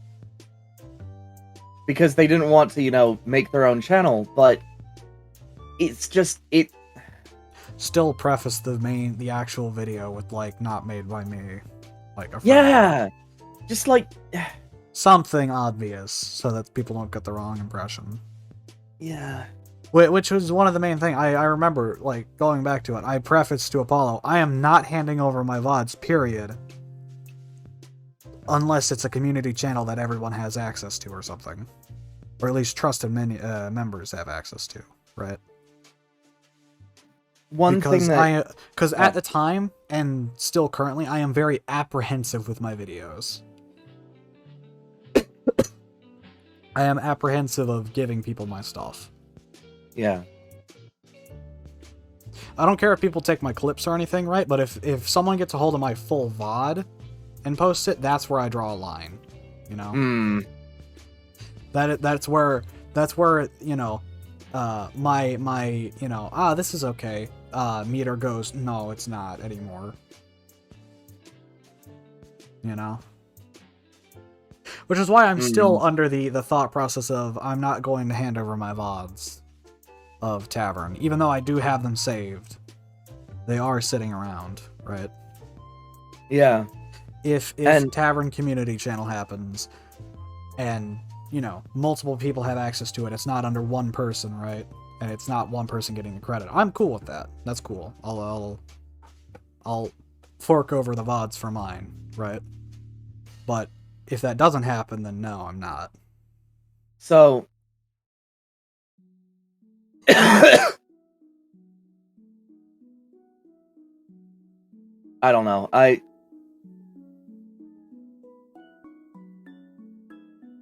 Well, I'm not trying to, like, say, oh yeah, no, I'm not gonna ever hand over my VODs to, like, a community channel or anything like that. No, Because I would definitely want to support it. I'm not twisting anyone's balls here, I hope, but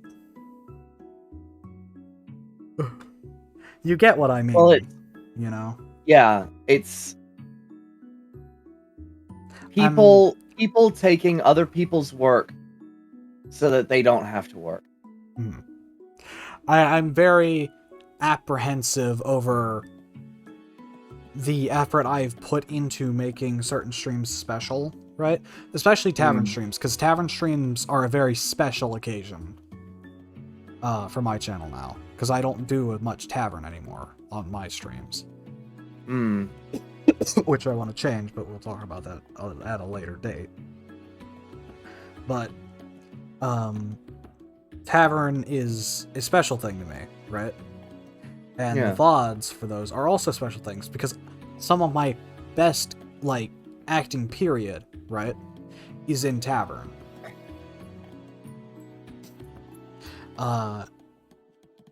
In fact, one of my favorite moments I've ever had, right, was, like, the last time I streamed Tavern. My most intense moment on Tavern was last time I streamed it. During the Apollo trial, right, with half the server there, and a lot of interesting bugs and problems. Whenever me and Apollo, right, walked into the into the guild hall, right, and we moved channels, there was a screaming match. Like, proper screaming. Like a proper yelling match at each other over events and things that have happened. like a proper moment of like unbridled acting, right? The most method my acting had ever gotten. Because I had actually started channeling like actual anger over those events and like what they had caused, right? And the moment that just utterly shagged that entire moment was just Mark has gone to space, game crashes. What? Like in chat, right? It said like Mark had gone to space and then the game Oh. crashed. Yeah. And me and Apollo were just like sitting there like fuck. Like we both like, hey, you okay, man? Like kind of like just kind of like poking each other like, yeah, you okay? So like, sorry for yelling at you, you know, it's just like waiting for the server to boot back up just so we could finish the bit. It's just, God, it was such a good moment, and it was ruined by Mark, or it was Mark shooting himself into space or something. Yeah. It's just, bruh. It doesn't change it from being one of my favorite moments, and I think one of the highlights of the entire. It is, unironically, I think the highlight, like the best moment in Tavern, right? And only me and Apollo got to really see it. I don't think I need to go find that VOD and show people it, because genuinely I think it is the best moment I've ever had on Tavern. Just period. It is my character's highlight, not Tavern's highlight, because there are much better things that happen on Tavern, but it is most certainly right next to me selling the door, right? The best character moment I've ever had. And like my magnum opus of scenes so far.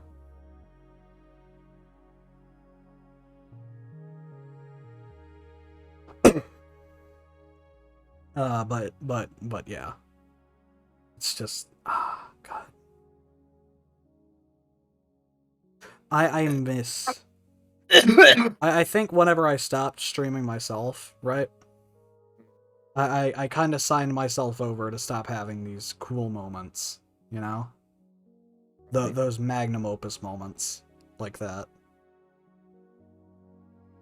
Which I'm really pissed off about that I did. But I knew I couldn't really hold myself in the tavern anymore, like, for streams. Because at a certain point, right, tavern streams started performing the worst out of all of my streams. Yeah. So I was just like, I can't do this. And it was at the time, right, where I was trying to get affiliate. So any stream that was below 3, I was just, I can't do this. I can't do this. I gotta keep going with content that actually gets me views. That always sucks. It's just like, oh yes, I must perform. Yeah. Hey, thankfully that portion's over now, and I'm able to do whatever I want. Right? I don't have to care about how many viewers I get, but it's still nice. Yeah. Which once again, I thank everyone who's here, and who, even though we're just talking, you know, rambling about things that have happened over like the last year, you know, still finds this entertaining or interesting to watch. Yeah. It is also interesting, right? The last stream I did yesterday, right? Yeah. Literally the day before my birthday.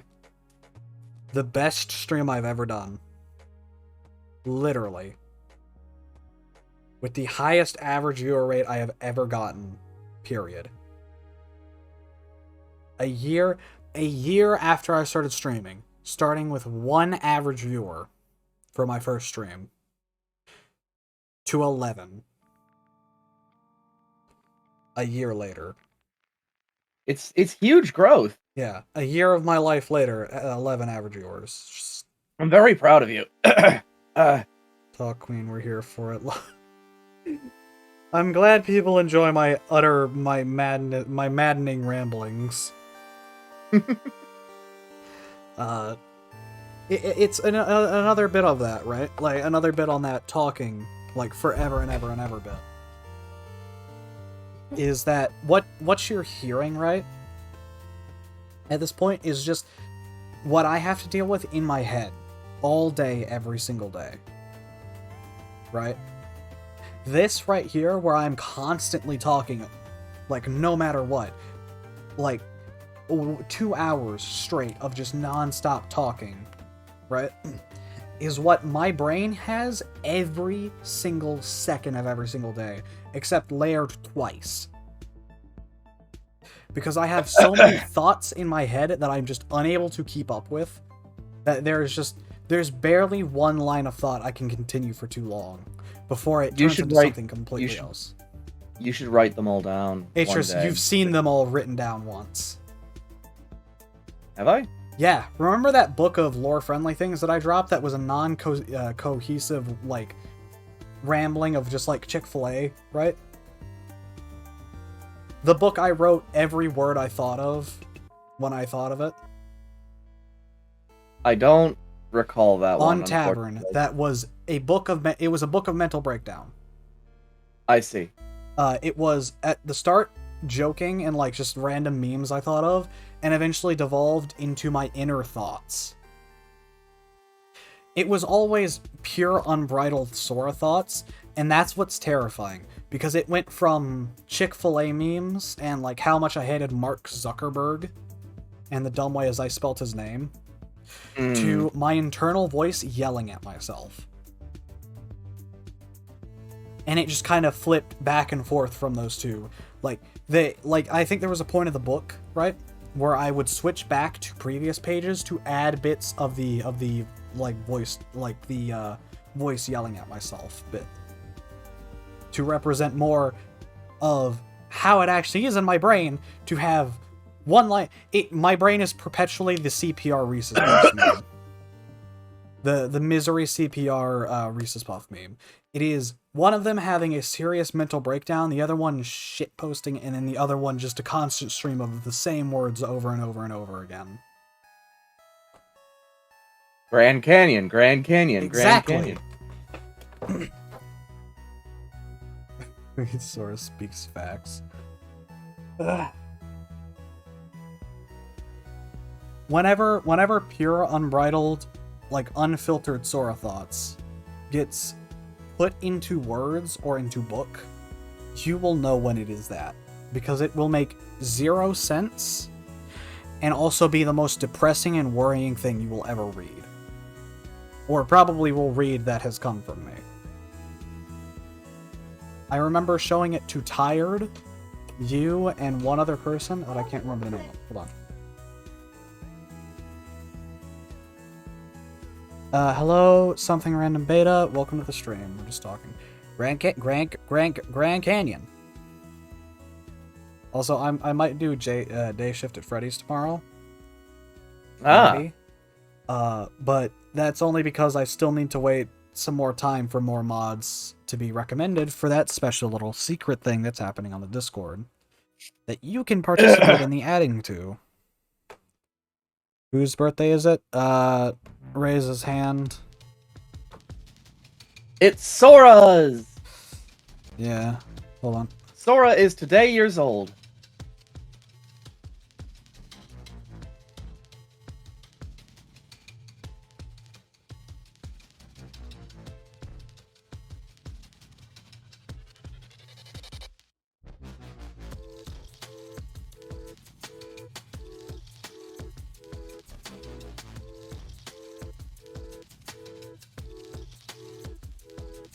Anyways. Actually, I had a moment like that on Tavern. Oh? Sort of. So, there was, during the Zadok episode, right? Uh-huh. Where, you know, I kept killing Zadok for getting into my house. Mm-hmm. Apollo showed up. And started making assertions that, you know, their character could not have known. Right? And these assertions, Atris and my psychology are closely intertwined. Okay. All right. So when they jumped character and jumped the shark a bit, I thought they were attacking me personally. They supposedly were attacking Atris, Uh-huh. but the problem is they couldn't have known that about Atris. Uh-huh. So you had an unbridled yelling match moment. yes, we had an unbridled yelling match moment. But afterwards they were like, yeah, I was just role-playing, and I was like, I wasn't. Here's the thing, right? Because of the way my character works, and I've talked about it before on Tired Stream, right? At this point, I feel like Tired's open VC streams are the most interesting if you want, like, background tavern bits, right? Of, like, my character in specific, and, like, certain other bits and pieces, right? I've talked about it there. Sora is a very method character, right? They are someone who, their emotions are deeply entwined with my own. But only while I am playing them. Right? So, that leads to a bit of a problem, right? Because the problem, right, with Sora's emotions is it's not only me putting emotion into their character, but their character putting emotions into me. So when Sora feels pissed off, I am pissed off. Right? So that, as much as I don't want to say it, right? Sora's character greatly affects my perceptions of people. And I've tried to keep that as regulated as I can, but I cannot even lie when I say that I definitely do not... I still consider certain people, nudge nudge wink wink towards Apollo, right? I still consider them friends, but I cannot say that Tavern has not negatively impacted how I see them. Because that's just the curse of playing the character I've chosen to play. And the way I've chosen to play that character. And I can't really change the fact of how I play that character now. Otherwise, I risk losing all the things I built up about that character. But while it is both a curse, it is also in a way a blessing for me, right? As I get to more closely be the character I have chosen. And you can really tell whenever I am not being that character, right? Whenever I'm kind of broken away from the method acting, or whenever I was trying to kind of step away from the method acting so that I could, you know, recover and realize that, oh, this is making me not like these people and, you know, causing problems, right? So I tried to back away from it, but you could very clearly tell at a certain point I stopped doing that and it became a problem. Right. And then there are bits where on stream, right, I will relapse into method acting the character, and you can tell. Specifically the Apollo trial, halfway into it I relapsed into method acting, and that's where the yelling match came in. I would not have done that if I wasn't acting the way I was. Because that entire screaming match was unscripted as hell, right? It was... I was half tempted to kill him then and there. Levels of bad. Which, something that we need to talk about is that the new Frontiers, we are not going to prevent people from dying before they, you know, do stuff. Alright? Yeah, no, I wanted to talk about that because I remember Tired said that. Or, like, put a certain thing in a document, right? Yeah. It was like, discuss with other people before, you know, you murk them. I'm against that thought. As much as I want to say. I'm against... because that is the main problem with current Tavern. That, and I prefaced that before. I did not even want to... No matter what, right, I needed my character to do, right? Because current... Season 2 of Tavern and Season 1, there was a big problem where no matter how much I wanted to, my character could not go throughout what they should have been doing. Sora actively had no reason not to kill Apollo. In fact, they had more reasons to kill Apollo, and I think they only had like 2 reasons to not kill Apollo. I actively had to choose not to kill Apollo for unreasonable character reasons, and kind of ruin my character's motivation and kind of mess them up on purpose so that Apollo could live longer for the ending to happen. Yeah. Otherwise, So we're not... Apollo, I kid you not, would have died whenever they entered my bunker. Remember that? Whenever I bricked up their grave because they entered my bunker after I told them not to? Right? Their character would have been dead then and there if it was up to that. Which is why, instead of another bit of it, right, was like an unspoken thing about me, right? If I have to ask to kill a character, I'm not going to ask. Yeah, no. Because there's no point, because no one in their right mind's gonna, I know for a fact no one is going to no one's going to consent to murder. Yeah. Instead of making it, permadeath, right? Mm-hmm. The only real permadeaths, it's not even going to be permadeath. There's going to be there options. There are still revival methods. They're just a little bit wonkier than before. Yeah, they're a little bit wonkier and quirkier than before. There are things that you have to do. Yeah. Which, speaking of, I actually do want to figure out more bits and pieces to do certain things. And new methods and events and stuff. I want to talk about, specifically to you later, about special events, right?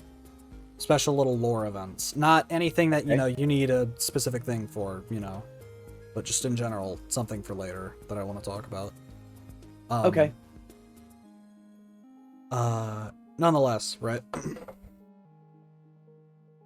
God damn. I am so tired. There's a lot of interesting things with Tavern.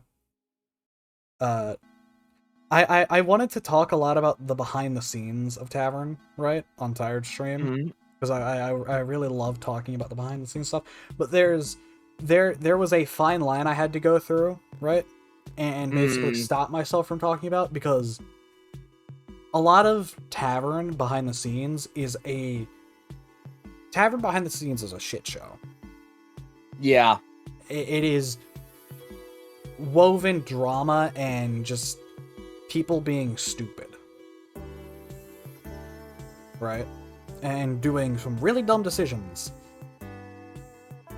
Oh, definitely guilty of that myself, but regardless. So I know for a fact I don't want to air that out, right? Yeah. Not on streaming. I'll explain, right, previous events that are public, right? As in the Apollo yelling match in the guild hall, right?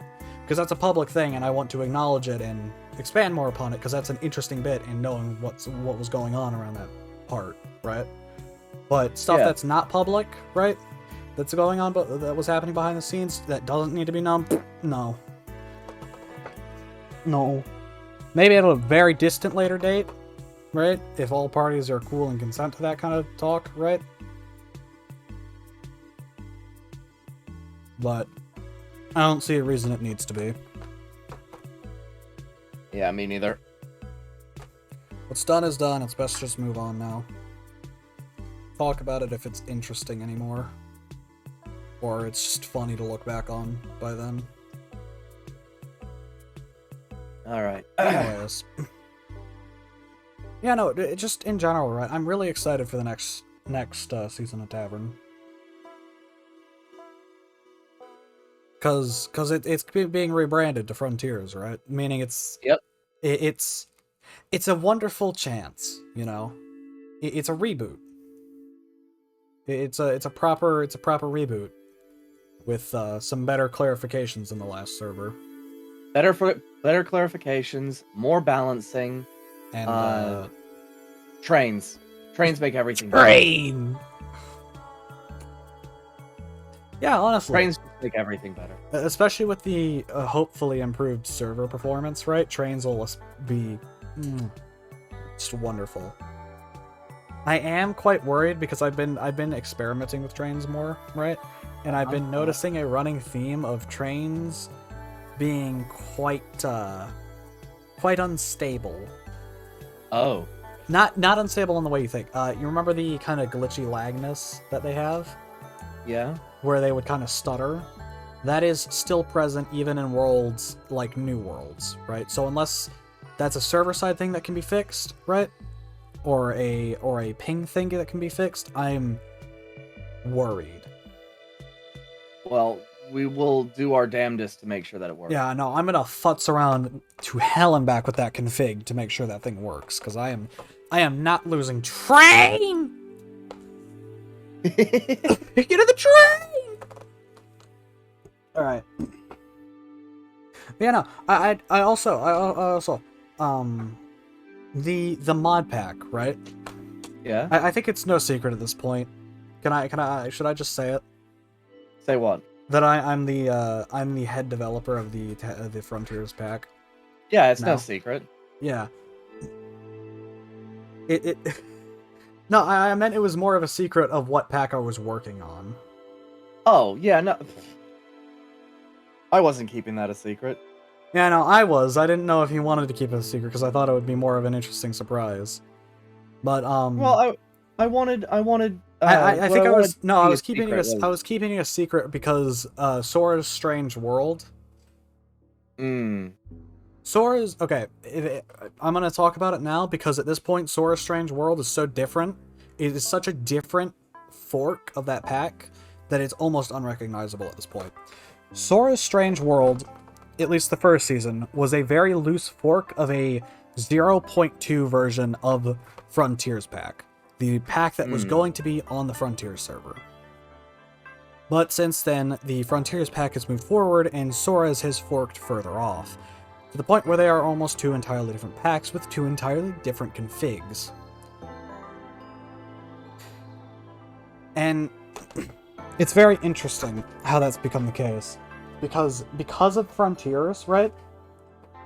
I have learned and had to really exercise my modding capabilities to an extent I didn't even think was possible for me.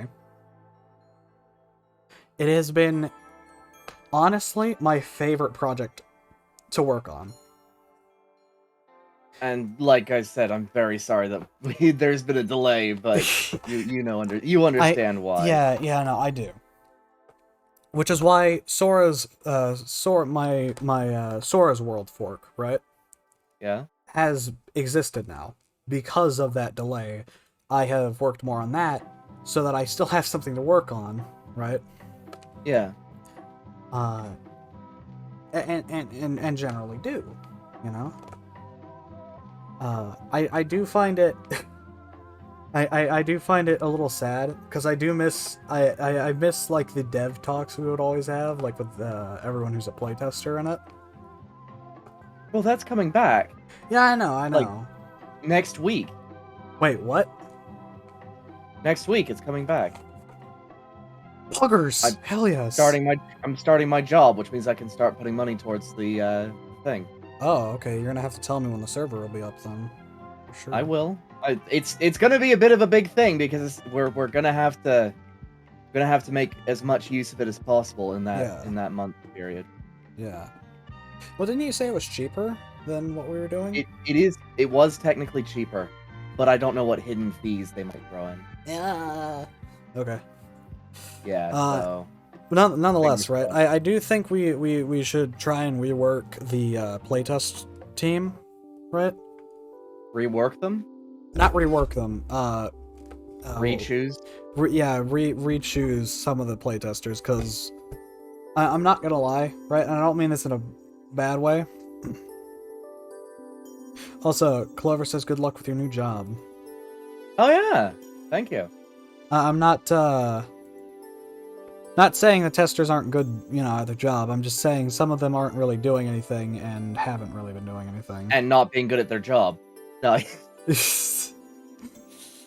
No, I gotcha. I think there are better people that could do stuff. You know, people I feel like who would be probably more eager to work on it. You know, and I know. have a lot more free time to actually do it. Yeah. Hold on.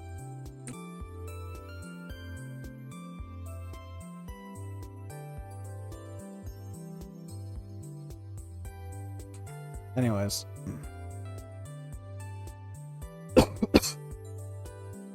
I do think, right?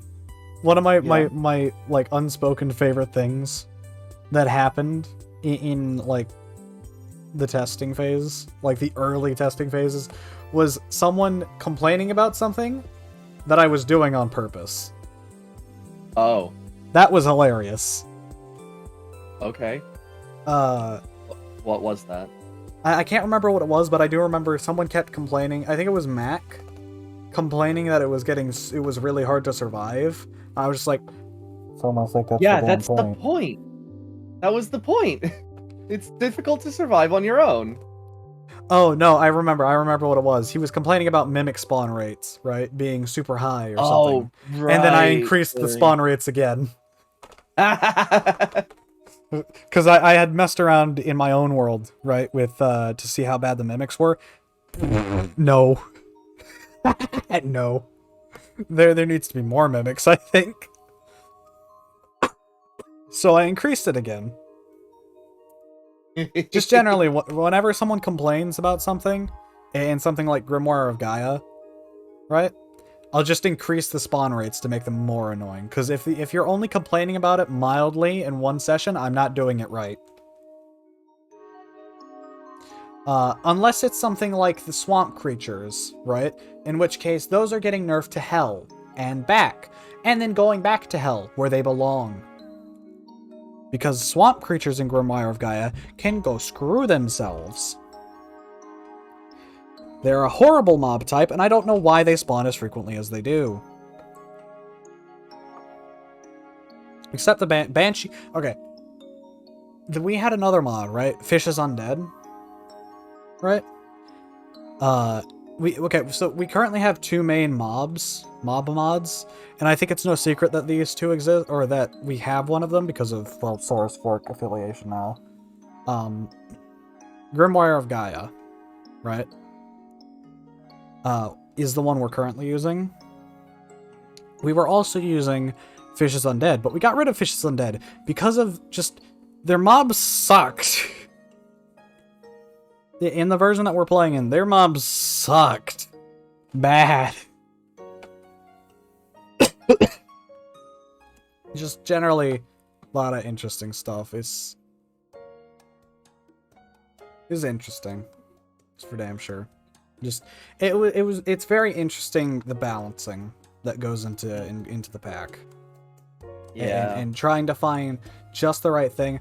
And I think I actually learned a lot, right, from taking a step back from that, right, from the main pack and working on Sora's Bizarre World, right? Because I wouldn't have learned nearly as much about the solo versions of like the mods and, you know, the configs and the problems with them, right? If I hadn't have played long term in that pack. Which is why there's going to be the multiplayer test, which we're probably going to cut down to like 4 people. Yeah, maybe. We'll see. We not decide yet. Don't decide yet. Okay. Leave it to whenever we properly discuss it, you know? Okay.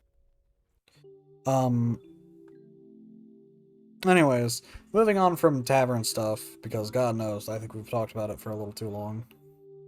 Oh, yeah. I mean, I could continue talking about it for as much as I want, because honestly, it's a joy to talk about. Tavern's awesome. Just all the projects in that it's just been so amazing. But anyways. Credit where credit's due. It was the idea to start a Minecraft server was indeed Apollo's idea. I mean, yeah, but you had the ball. You had the gonads to actually do it. and I wrote most of the story. Yeah. It's I think I've talked about it before. Just because someone has the idea to do it does not mean they are directly responsible for. They are not in charge or at all. I was the one who was responsible. You are the it. proper creator. Just because someone else had the idea of it, right, does not mean they own it or anything. Yeah, but it's just like I've heard enough stories about people, having an idea, somebody taking it, and if it was the difference here is would Apollo have started it on his own? I'm not sure. Would he have come up with the same exact story that you have now? I don't think so. I think they probably would have come up with something like Battle for Azeroth. Mm-hmm. Then boom, there's a reason. But Tavern is fun. I am aware it's fun. But once again, I don't want to... I can't... There's only so much I can talk about it, right? Yeah, until the new pack comes out, and we can start talking about it more. We're under unofficial NDA. Well, it's not an unofficial NDA. If we keep talking about it, there'll be nothing fun to talk about in the future. Yeah. We can retread old ground all we want, but if we want to talk about any of the new stuff that'll happen, right? Then we kind of have to stop because there's no point in talking about that because it hasn't happened yet, and take away the fun from it happening. Anyways. Oh god, my eye. Owie. But, I want to talk about game design real quick. Oh yeah. Making games in general, right? And my current experience with it, right? So, once again, over the course of the last 2 years of my life, I was learning Lua. Story writing itself is so fun, but can get difficult to make because plot holes, characters not making sound like edgy fanfic or just copy paste of a different story with some changes. Tris. Yeah, I remember like the whole joke with Sora, right? Season 1 Sora Rambo. I remember that was like that was a big joke that everyone kept doing, was that Sora was Rambo. Sora was the Rambo of the tavern. I don't remember that, but okay. Yeah, no, it was always Apollo and like Boomy talking about how I was the Rambo of the server. Ah yes, Apollo and Boomy, the two thorns.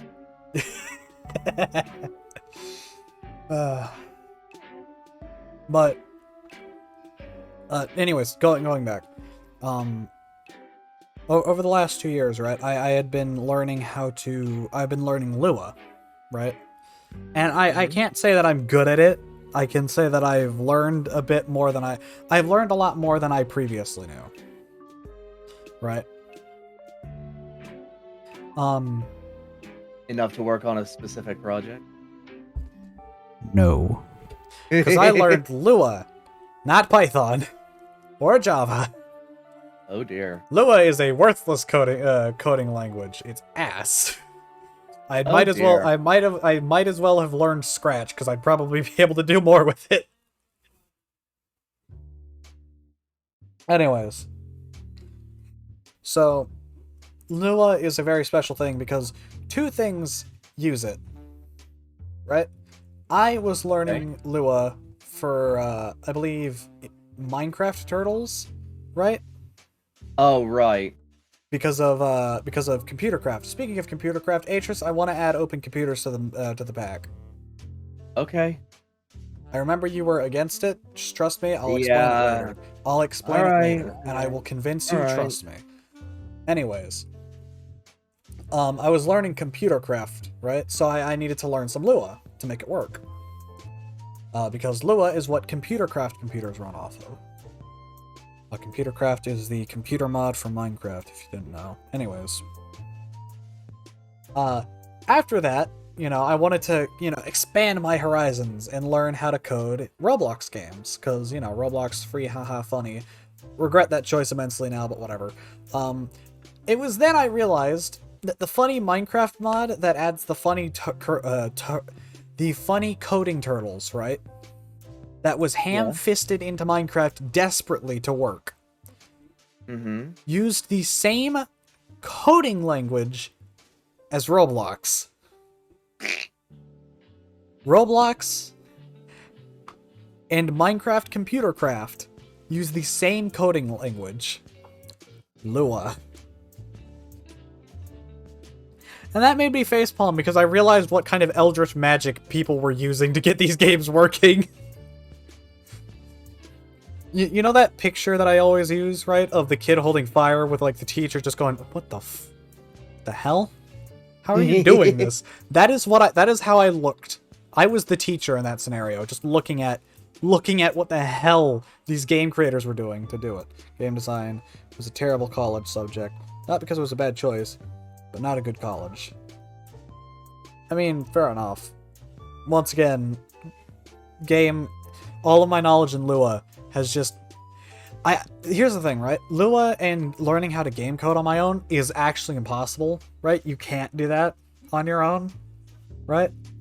So, while I say I learned it on my own, what I mean is I learned through tutorials on...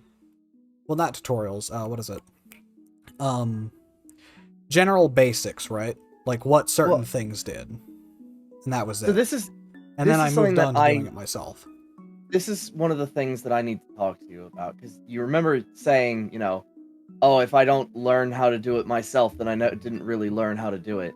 No. Or, sorry, if I didn't learn, it doesn't matter. What I'm trying to say is coding is one of those things that, yes, you can technically learn how to do it, but it's going to take you 60 years. Yeah, no, you need a mentor. I get that much. I'm not stupid. I know that much. Which is why I'm with coding, right? I'm a lot more open to the idea of what is it called? A mentorship?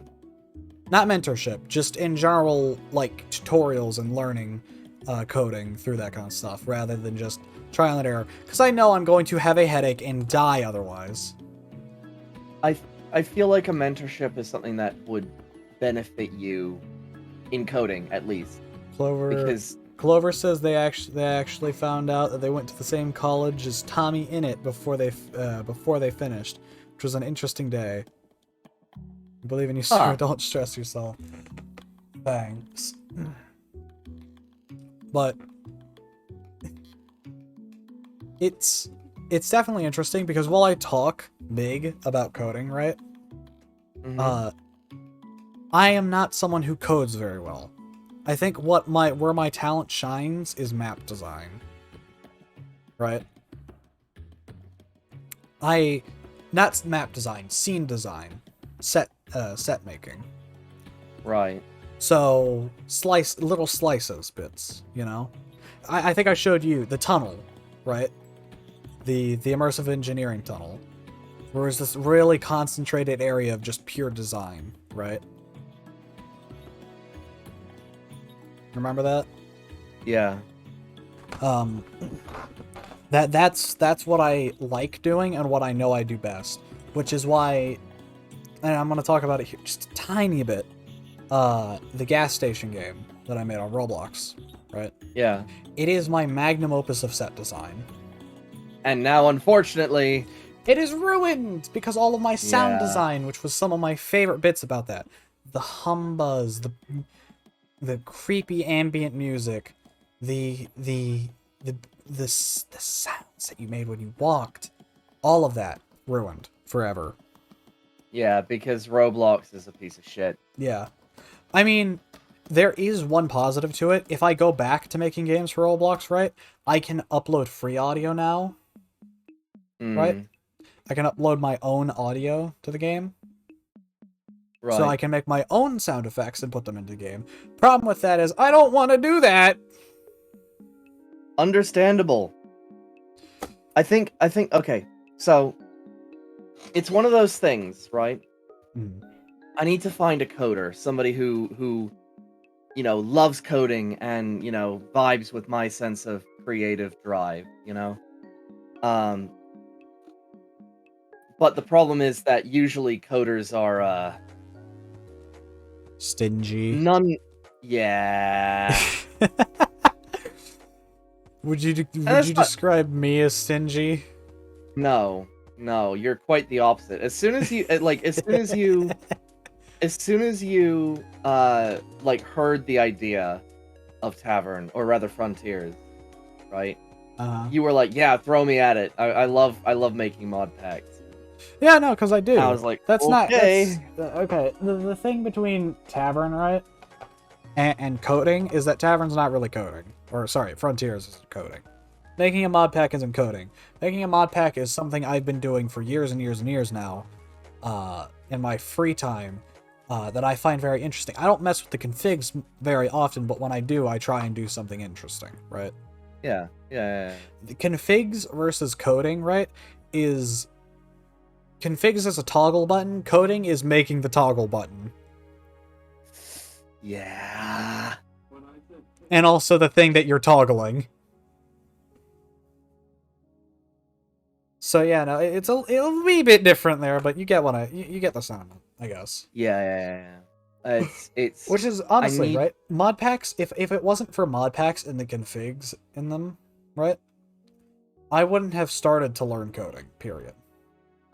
Right. I wouldn't have even attempted, but because of mod packs and my experience with them and making a custom experience, I was like, damn, I kind of like this. And that's what led me to Roblox. And Roblox has both inspired me and driven me away and makes me want to go to Unity. Because as much as I absolutely adore Roblox and its very good platform and very stable programs for making games, I can hear the gritted teeth. Can you hear the gritted paper towel? Are you chewing on a paper towel right now? Oh no, I'm squeezing one. Oh. Anyways. To put it bluntly, while I hate what Roblox is and what it's done, I still do not regret spending my days working on those games. Because no matter how much Roblox ruined them, I still got to experience them the way I intended people to. And I still know that at least a few friends of mine got to experience that beautiful game that I worked on. And not only that, but you learned a lot. I learned a lot, but the problem is with learning a lot in that is that not a lot of it translates because it's a very broken coding language that no other program really uses. Unity uses Python, Minecraft uses Java. It's the you learned a fair amount about this and that. Store, right? And timing, and you made something that was pretty cool. Yeah. Honestly, as much as I hate it, I might actually try and do something again with Roblox. I think I'm with you in thinking that you should learn Unity. Because it's okay. I've talked about it before. No. I'm not gonna say I don't want to do Unity. I want to do Unity. Desperately, I want to try and learn Unity. I can't. Why? Computer? Correct. Okay. Once again, that's also going to be fixed this month. I have.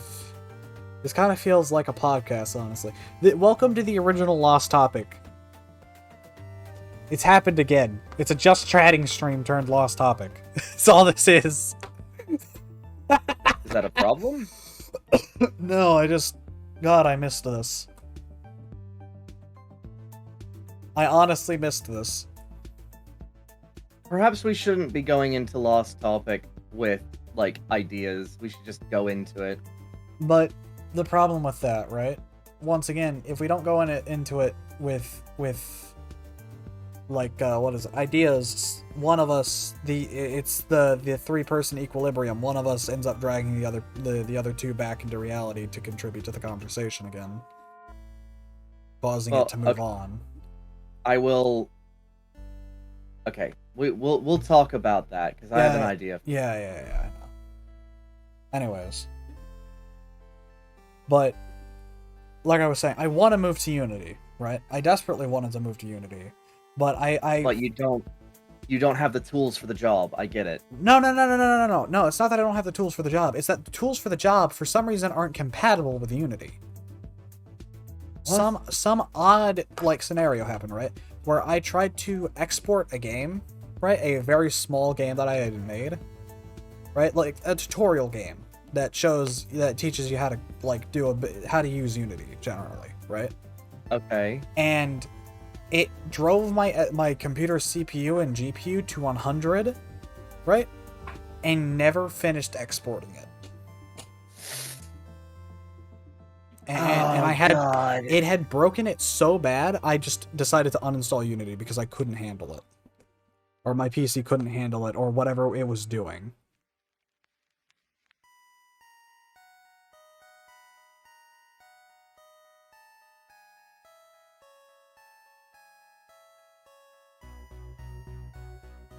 Anyways.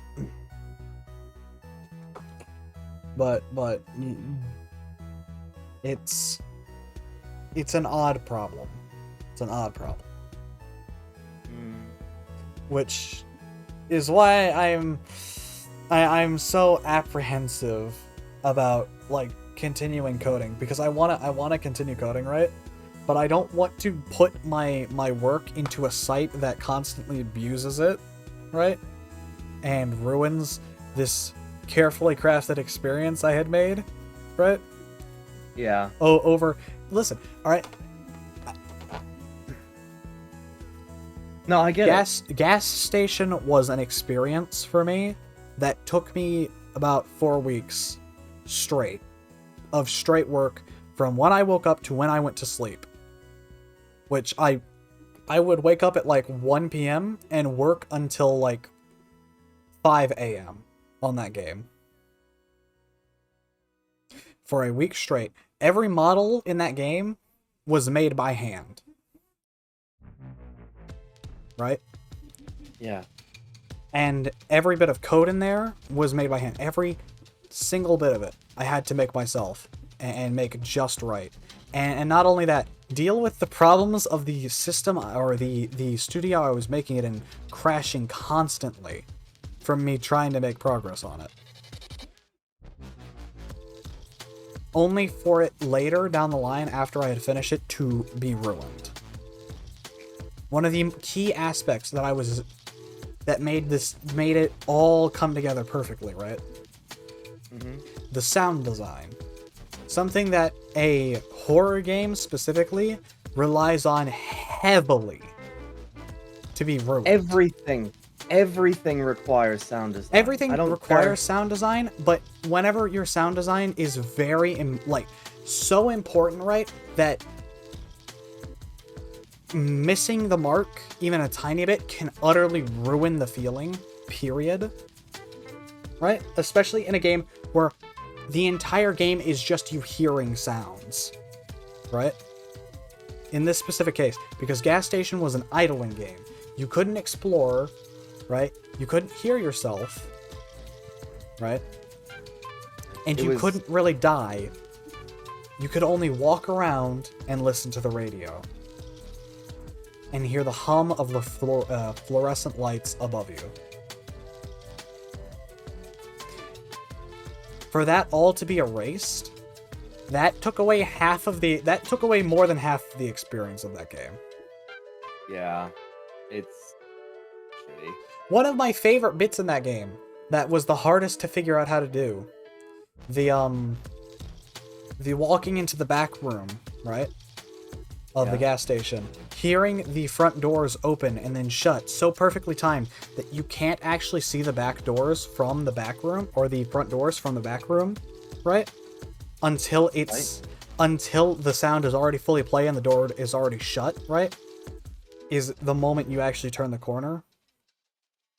For that moment to be entirely erased because now it doesn't even play the sound. You can't hear it at all. It's not there. There is no, going to the back room, hearing it open and shut just before you get to the front door, so you don't know if anything actually entered the room, right? That entire moment's ruined now. That moment I crafted carefully over the course of an entire day is gone forever.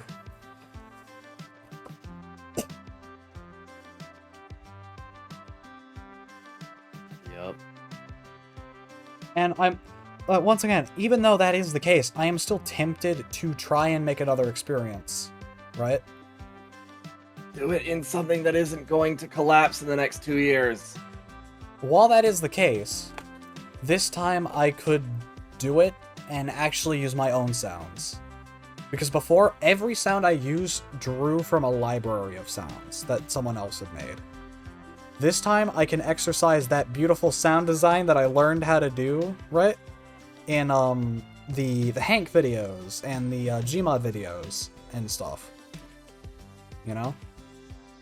Right.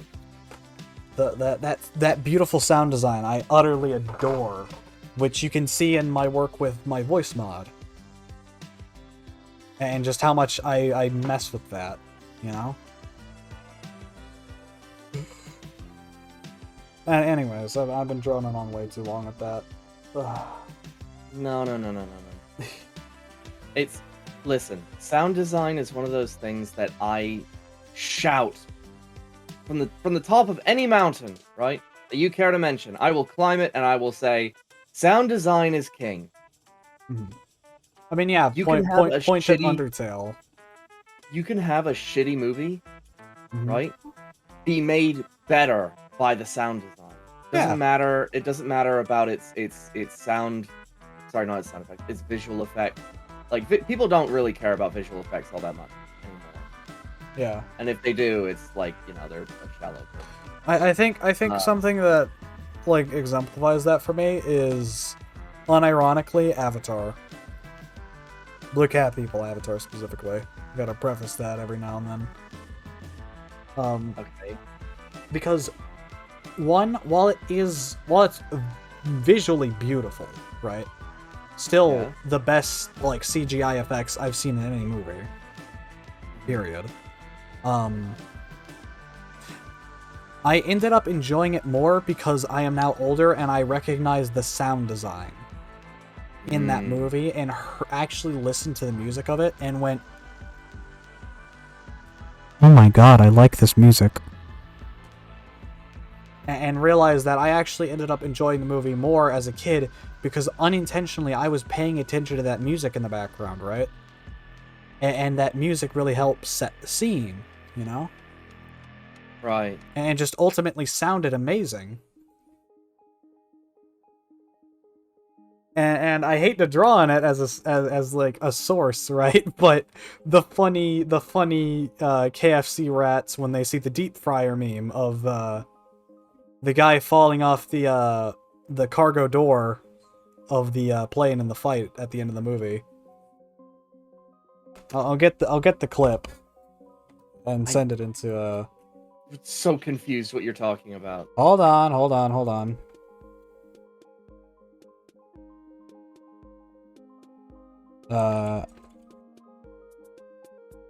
Give me a second.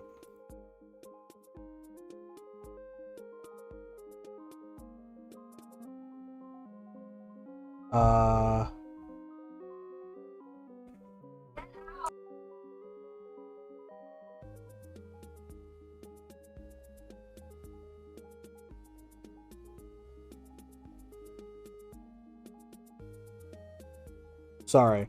I put it into I've put it into the memes channel. That Okay. scene. I can't tab out to look at it. Ah, alright. Well, anyways, for anyone who's watching stream and who's in the Discord, I put the scene I'm talking about into the memes channel. Just generally, I do agree. Sound design is one of the most important parts of just anything. Period. And People can tell when you put effort into that. yeah, I think regardless of how much I want to say it, I feel like specifically horror sound design, right, is something that horror sound design is something that I don't want to say I excel at, but I definitely try my hardest at, right? And generally work the hardest on, because I know how important specifically for horror sound design is. And yes, sound design is important for everything, but especially in horror, right? Because a good sound design for specifically horror can make or break the game, period. Well, because sound design is genuinely next to gameplay, right? If it's a game, right? The most important part. You could have a black screen, and as long as the sound design is unsettling enough, it will still be scary. It's never about the gameplay or the visual. Because, yeah, visuals, I can see it, therefore I can fight it. Or I can see it and therefore I can avoid it. If you can only hear it, that's an unsettling thing. Yeah. It's still the most important of both of them, right? I feel like it is, like, in terms of, say, a horror game, right? Yeah. Like, the level of importance is audio, visual, and then gameplay, right? I would swap the last two. Gameplay is more important than... I say that because of FNAF Security Breach, which didn't excel at either of the bottom two. Well, yeah, but, okay. I'm gonna say gameplay still, because look at FNAF. Look at FNAF 1. Its visuals were meh. Like they existed. They existed. And it wasn't really. It wasn't a graphically intense game. They were just still pictures and GIFs. Right? What I think, right? Yeah. I personally think that horror, the reason I say, like, visual for horror, right, is a lot more important than gameplay in certain instances, right? Is whenever your visual design is so crap that you can't be scared of it because of it. Okay, yeah, fair enough. I mean, nobody's... Because think about it. Actually... Right? Look, point at security breach. Point at security breach. No one is scared of the animatronics. They're all too horny for them. Baldi's Basics. That too. Character design, ass. Character design, ass, but people were still afraid of it. People were still kind of afraid of it, right? But I feel like after their first, like, run through it, right? Their first real try, it became it was tense, is what it was. Because of the ever-encroaching character. And still then, I would point at Baldi's Basics as a point of good gameplay. Baldi's Basics died within, like, I want to say a couple of months because of its gameplay being very repetitive and crap. Yeah. I think, actually, a game to point at that kind of exemplifies why good character design can actually work over gameplay might actually be Bendy and the Ink Machine. Kind of. Because Bendy and the Ink Machine, at least the first game, right, there was no real gameplay. It was a walking sim, basically. It was the visuals that really did it. in the first chapter, right? And that was enough to get an entire fandom going, right? Oh yeah. Yeah. But the problem with not having the gameplay side, right? I think gameplay and visuals are equally important, right? They're tied to me. Because without good visuals, right, you're not scared. You know, if you're not working on visuals to make the game scary, you're not going to be scared just because there's sound design. Because if you just have sound design, right, you can still be scared. If you have good sound design, like a really creepy atmosphere with a really crappy design, right, that will probably dampen the sound design and its impact, right? But the thing is, if you miss out on the gameplay with the visuals, then you're going to have something that dies within the next couple of months after it's released. Especially if you build the game around the crappy aesthetic and then you update it and people are just like, this isn't what I wanted. Yeah. This isn't what I grew up with. Points, Wait a minute, this isn't tennis. Points once again at FNAF Security Breach. Yeah. The more we talk about this, right, the more I realize that I am just dissing FNAF Security Breach still. Well, FNAF Security... Okay, I've played FNAF Security Breach, alright? It had a solid start. Because... And then it just went downhill from there. I want to say that's because I think the start might be the most unaltered bit of the game. Like, I really liked how they introduced the characters. Like, Chica is just this quiet badass. The wolf has insecurity problems. You know, and Chica's and a the quiet alligator. badass. Chica eats out the trash. Yeah, I know. They're the Florida person that exists. I'm talking about how they're introduced. Once again, they're eating out the trash. No, Yeah. not. Yeah, their first moment in the game where they're, you actually see them and you're out on foot is Chica digging through the trash. No, the first time that you see them, you're in the vents and they're in the room. Well, they're yeah, rocking out. yeah. And then like even with Roxy, or Roxanne, whatever, it was, you're better than them. You're the best. You know, they're trying to hype themselves up. And then there's the alligator, and you don't get to see roll. them.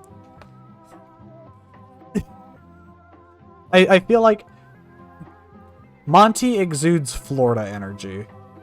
Truly. I mean, yeah. But yeah, no, I get what you mean.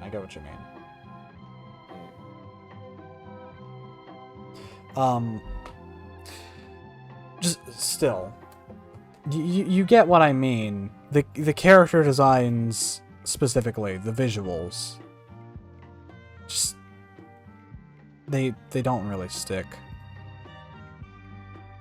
I do agree with you. The gameplay is it's okay, I guess. Not the best. Not the best, but like, it would be good if that was their first, foray. It would be the best if it was the first game. Yeah. Not as, like, what is it now? The 8th game in the franchise. Once again, I live by the SpongeBob. The way some people watch SpongeBob, right? I play the first 3 games and decide that's a good franchise and then leave. That is the way I choose to see FNAF. There's like, oh gosh. If I want to get daring, right? I make it to FNAF 6 and then I stop playing. I ignore Sister Location. I will be right back. Okay. Because they were going to scrap the main idea of the story because they had to patch stuff up. It should have been better. It had an opportunity and it fell. I think what happened, right,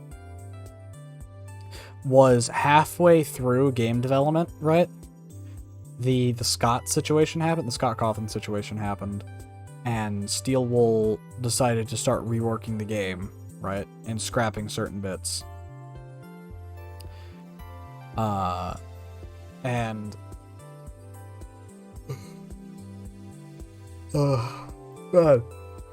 what we were left with, because you can see it in the old trailers, right? There was something completely different getting set up there. And I think at a certain point, right, Steel Wool took over fully and started interchanging some stuff that shouldn't have been interchanged and messing with some things. And then, you know, oh, it's time to come out. All right, well, shove it out there, I guess. And I think the endings, right, is like the only proof I really have that happened. You know, because I don't think if they had the choice to, they would do those comic strip endings. I think they didn't really have a choice to. I think they genuinely did run out of budget by that point. Or it was a genuinely super rushed experience. They had to do that. Wait, what are you talking about? I'm talking about, like, what FNAF Security Breach was. And what, like, it... FNAF Security Breach had a... seen the ending. Okay, so, no, there isn't one specific ending. It's a multi-ending game. Okay, so, well, I mean, I get that. What I'm trying to say, right? Yeah. The game in the trailers, right, is a completely different game than the game we got. That is almost 100%. There are lines... William Afton has lines in the trailers, right? Voice lines of that were supposedly going to be in the game, but never ended up in the game. Which leads me to believe, especially with the endings not being fully animated, but instead being comic strips. Right?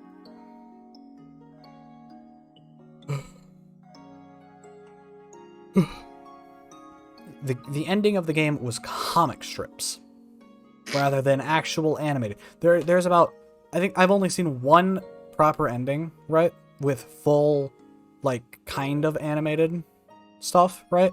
And then the rest of them are just kind of comic strips that are semi-animated. Which leads me to believe there was an entirely different game planned, right? But due to, I want to say, more Sony intervention, because it was definitely releasing, like, with Sony stuff, right?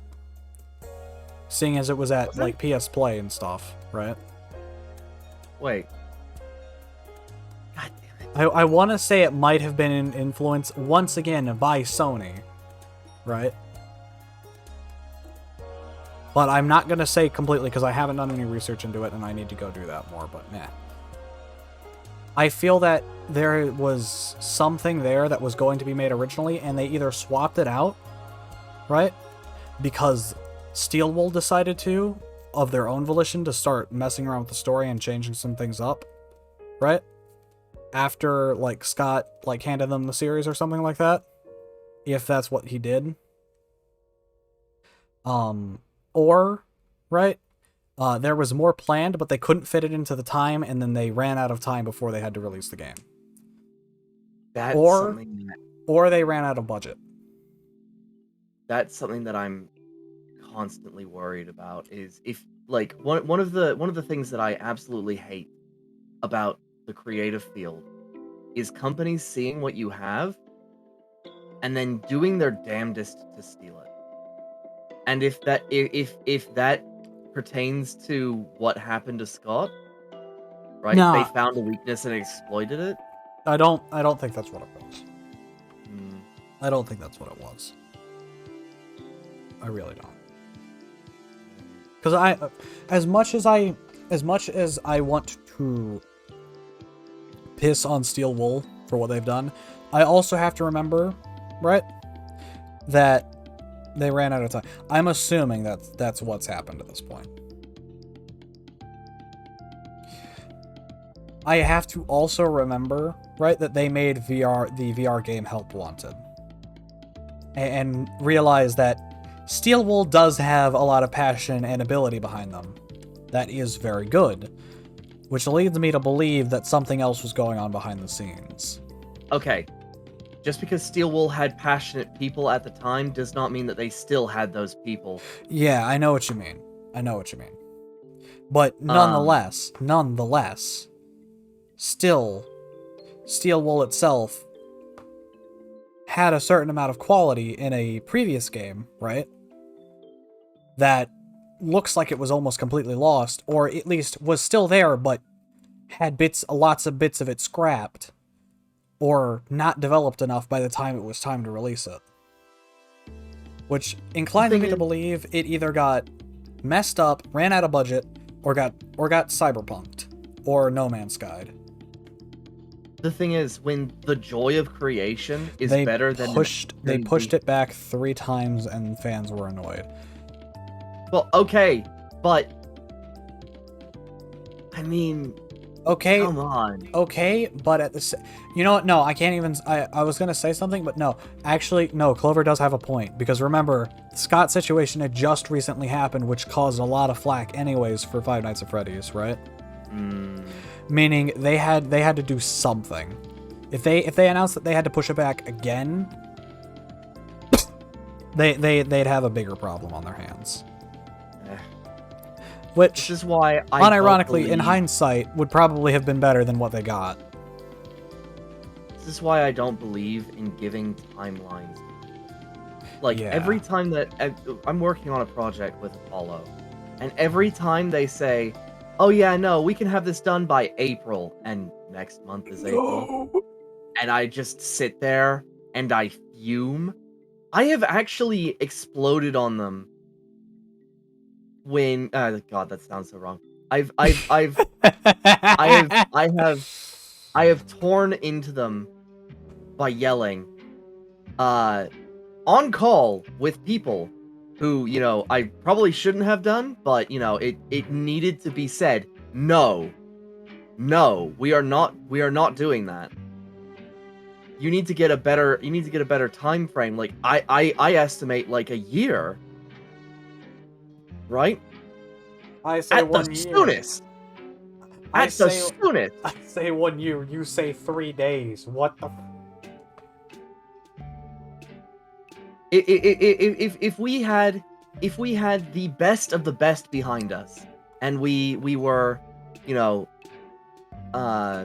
we were an experienced team, maybe a year before we have trailers out. No. We're just starting out. I'm like, I legitimately believe that, you know, this project, you know, would take a couple years. And it's been a couple years and we've made no progress because we... Never mind. It's just... No. I get where you're coming from. Apollo lives their life at light speed. Mhm. Even though, you know, they collapse in on themselves because if you travel at light speed, gravity tends to have something to say about that. Yeah. But, you know, it's Also, 3-hour mark. Goddamn. a I've got an hour and 15 minutes more than I thought I would be, but whatever. Don't care. I'm enjoying this too much. I mean, while we've been talking, I've been accompanying Mega in Sea of Thieves. Sea of Thieves, yeah. Alright. Speaking of Sea of Thieves, oh my god, I want to play Sea of Thieves so bad. I need to work on your computer. I can but play also... Sea of Thieves! Okay. I don't have the game! Oh. It's not the PC problem this time. I can play the game. How much is it? I don't know. Expensive, that's how much. That's something that I've always been kind of annoyed about. It's just like, the game has been out for so long. You have microtransactions in the game. You don't need to list it for full price right now. You don't need to make me pay 50 or 40 bucks. Jesus!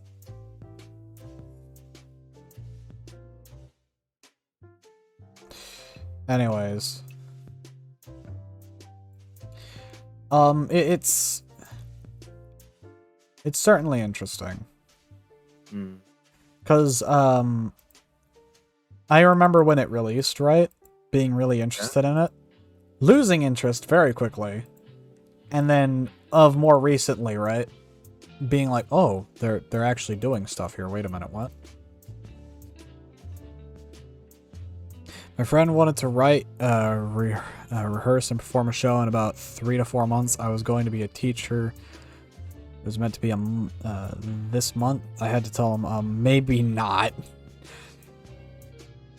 Yeah, no. I am also pretty vehemently against timelines, right? Even though I totally ask for people like, hey, do you know when you'll do this or that? Because, you know, scheduling is important no matter what. Right?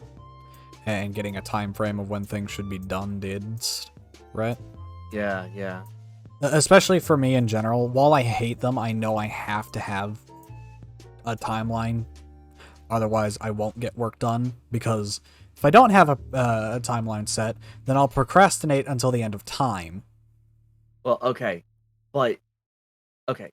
Never announce your timeline to your fans.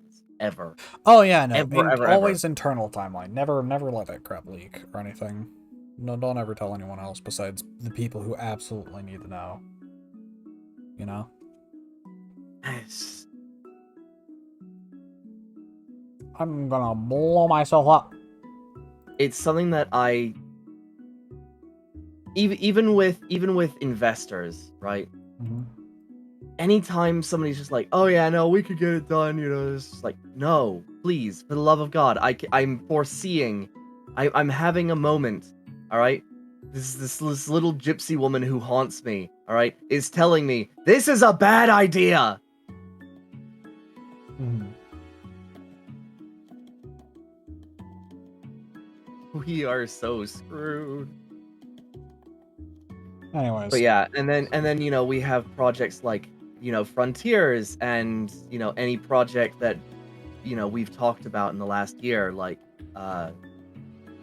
hush hush about that project. Okay. I know what you're about. I know which project you're about to say. About Nell? No, we don't talk about Nell. Okay. Nell stays in the back rooms for now. That's a secret thing that'll help me later. Okay. For now. Just sitting over here like, what? Nell stays a secret for now. Okay. Because I don't want people... You want to know why I keep a lot of my projects secret? Yeah. And things I because personally... you don't want other people to take them? Well, yes, but also because if I cancel it, there's nothing to feel sad about, because it literally... no one was excited for it because they didn't know it existed. It's a genius move. Can't be sad about it, that it was canceled, or anything like that, if you don't know what it is or what it was going to be.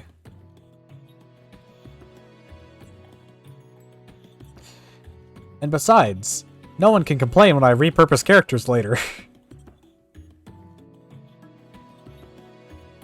You can't say it doesn't fit with lore because you didn't know there was lore to begin with.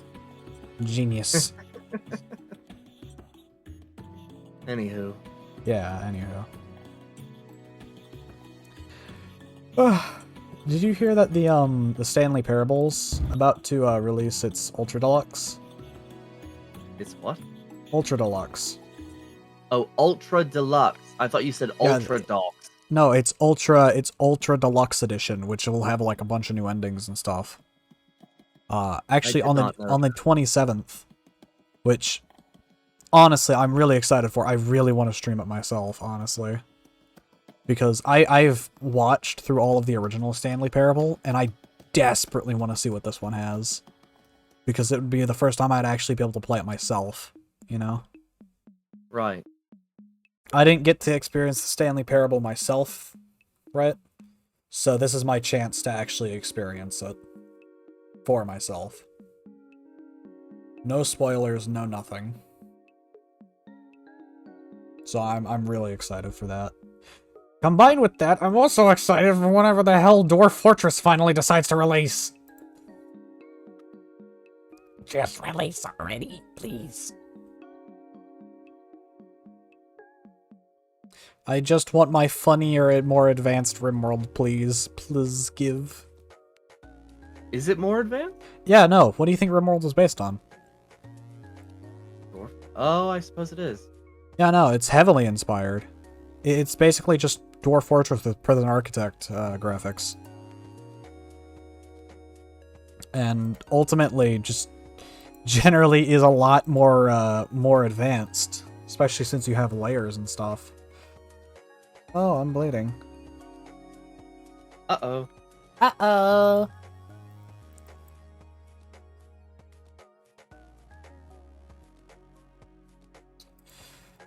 Ah. Anyways. Oh. Yes? Have you seen what I've done with my my title cards? Not particularly, but Or I'd love to see streams? after. I'd love to see after. Oh well, stream. you'd have to look at recent streams. I've been using them religiously because I can't show them to you. I have to I can show them to you, but you won't hear what the music that's associated with it. Mhm. I don't know. It's No, I know what you mean. I know what you mean. But the title cards themselves are boring as fuck, except for the last one, which I want to put the avatars of everyone who's helped me get to this point on the last screen. Aw. And credit them Aw. and just say, hey, go check these awesome people out. Yeah. So I'm working on that. I'm still missing Apollos and Soda Chemists, and not Apollos. I'm Multidan, because that's their new streaming persona. Mm-hmm. I'm missing Multidan, Soda Chemist, and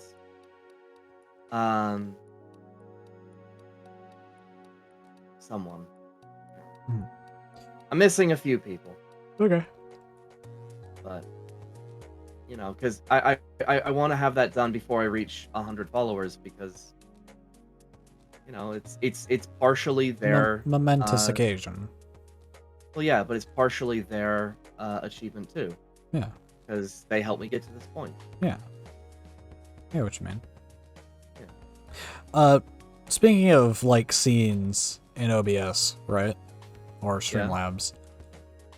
I only have 4. I've only had 4 since I started streaming. Sorry, no. I used to have more, but I've cut down. I literally have bare bones scenes. Do you need more than 4? No, not really. Because I have this talking one, right? Where we're just in the house. I have the live stream, right? Where we're the game. I have the GIF, right? I have the starting stream bit. And then I just have one that has nothing in it. It's just a black screen. Which is what I fade to whenever the stream ends. So now that I hear that, you have the... Yeah, I can understand why you would have more than 4 scenes. I just I don't need any more than 4. I just vibe out with it, If I want to do anything else, I can just add a scene and mess with it randomly on stream. If I truly want to.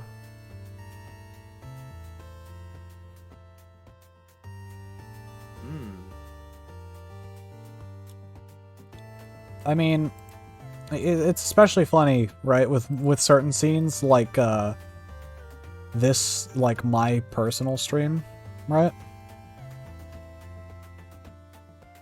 Like the house scene. Mm-hmm. Because I have so much junk laying around. Stuff that shouldn't be where it is, but it is anyways. Just gonna put something around here, because it needs to be here now. It's been so long. I forgot about my birthday hat. Pirate Tricorn? Huh? Pirate Tricorn? No, it's a cowboy hat that sits on the stool behind me. Oh yeah. Oh yeah, also the gun. I forgot about gun. I find it hilarious. I wouldn't have this PNG of a gun just sitting here if it wasn't for the fact I played Enlisted once on stream and like got a bunch of meme items for my avatar. Hmm.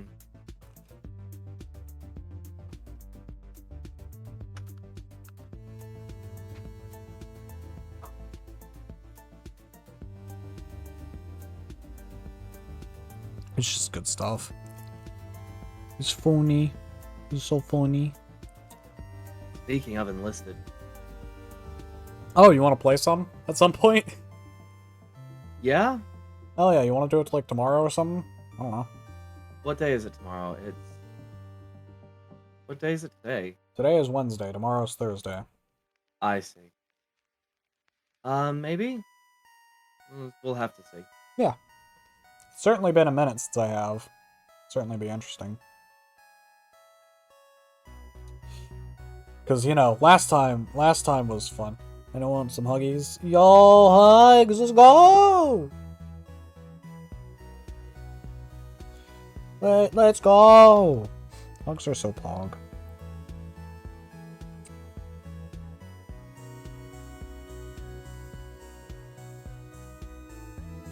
I just did a heckin' sneeze.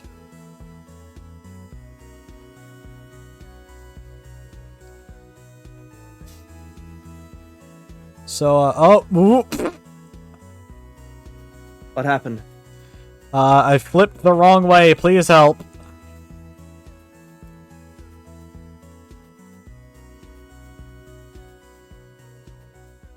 Oh, there we go. I'm okay, chat. Oh, Reality inverted suddenly. howdy. Howdy. I've moved to the roof now.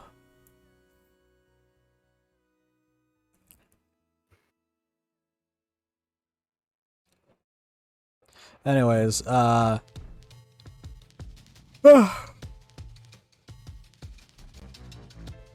this stream is a lot longer than I thought it would be. I mean, is that a bad thing? No, not really. It's just I didn't intend it for it to be this long. Honestly, right? I just... Today was going to be an interesting day for me. I knew it from the start. I did not expect my night. Yo, 3-hour stream? Yeah, Shane. It's a rare occasion. I've been at it for a while. I know. I know, right? But it's just like... I knew today was going to be interesting. I just didn't think I'd be doing the funny meme of a just chatting stream turned into a podcast.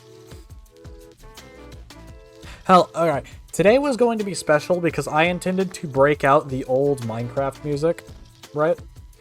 That I used for my original streams. Right? So the music that would play in my original streams whenever I was doing my big events, right? With my monotone, depressed voice, to like just show the the massive what's it called? The massive difference between me now, right? And how I vent now on stream versus how I vented back then. And just show how much it's changed from there. Because it's definitely changed a lot for the better. That's for damn sure. I'm a lot more open and what's the word for it? Open and happy, I guess, is the word I'm looking for. A lot more comfortable on stream than I was before. I didn't expect to be this like active, I guess. I didn't expect for it to come this naturally, you know? Like, I was always scared, right, that it would take me years and years and years, right, to feel natural on stream, right? And be able to effectively talk like I am now, and not feel all wonky and weird about it, and not feeling really like myself or putting on an act or something. In reality, no, I'm just me. I've been me. That's always the nicest thing, is just, you know, being able to just be yourself. Yep. I mean, while it still is exaggerated and stuff, right? It's that kind of exaggeration that most people give whenever they're online doing something. Not just because, you know, oh, I'm on stream or something. It's just the same kind of exaggeration I have whenever I'm talking with a bunch of friends and I'm just memeing, you know? That Yeah, kind of jazz. yeah. That comfort, like, that personal feeling, right? That you have with... I feel like that's something a lot of people end up missing with certain streamers, right? Is that personal talk, right? Yeah. I treat chat the same way I treat friends. You know? Just friends that I've known for a while, you know? I'm the same kind of weird ass goofball that I am in DMs on stream. I don't Because know. because it is true at this point. Most of my chat are friends. And I like that. Makes me happy that I, have people around. People that I call friends, you know? I definitely try to make sure that everyone in my chat feels welcome. Like, Yeah. I will try to remember each and every single person who pops into chat. Try to remember who they are. And while that's foolish, it's not. No, it's not. Not at all. I think there's something to be said with parasocial relationships, right? Where, as a big streamer, right, it's very much a parasocial relationship and it's very bad. Whereas as a small streamer, it's an actual friendship, you know? Right. Because with a small streamer, right, you are talking to them and they are talking right back to you, you know? And there's a lot more connection there. Even if you're in chat, right? If you pop in to say their Discord or something, right? And you just talk to them in like a VC off stream, you're actually talking to them. You're gaining a relationship. It's not parasocial anymore. right. You know, it's not one way. You're both hopefully enjoying each other's company. Well, the problem comes in when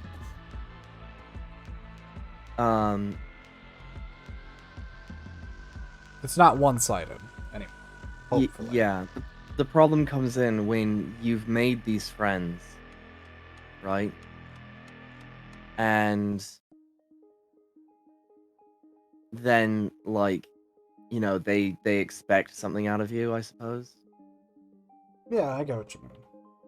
And then, you can't reciprocate because it's just like, well, no, I don't know you properly. I'm literally just here to, stream and so on.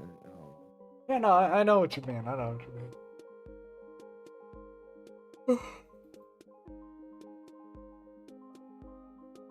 Still, it's not entirely foolish. Not entirely. I think there are general boundaries, right, that most people should know with streaming and with streamers, right? That if they don't know, they definitely should learn.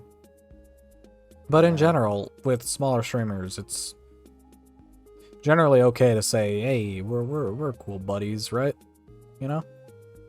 Yeah. At least just buddies. Acquaintances, if you will.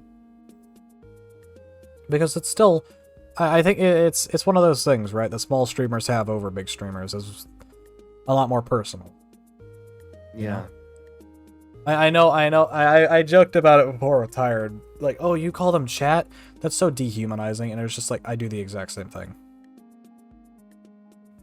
It's because I'm talking to multiple people. Well, I'm talking to people in a chat. And also, I vehemently hate, like, giving communities a name. Like, Jake Paulers. God. Okay. God. Okay. But I once knew this zombie streamer. Their name is Zombicide, right? Oh. And I gave them the name for their chat. It's just called The Horde. And so when they raid people, the tagline is, "You have alerted the Horde." And it's just the cutest thing. Yeah, no, there are certain bits where it's okay, where it's cool. Right? But I don't know. I don't know. Understandable. I don't know.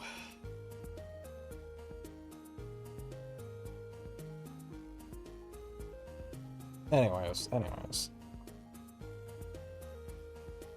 I do think it's interesting, though. Going on to something completely different. My TikTok, right? Oh, right, I need to make one. I finally updated it with all the clips that have been made since I stopped updating the clips, right? Mm-hmm. And I realized something. I think my TikTok got nerfed. We Oh, have a shit. demoralizer for any wild man-hunting gooses come around. Please stop. Ow, my ears.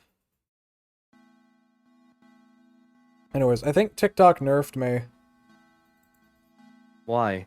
Because none of my videos are getting the same amount of views anymore that they were before. My first few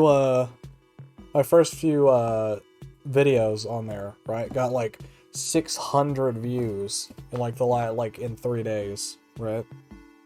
Okay. Some of them still did, right? Okay. The ones I just posted, right? It's been about a day now. None of them have cracked. Only one of them have cracked 100. Well, And that's not a bad thing. It's not a bad thing. It's just F. yeah. I'm not getting views at the same rate I was before, even with how consistent I was.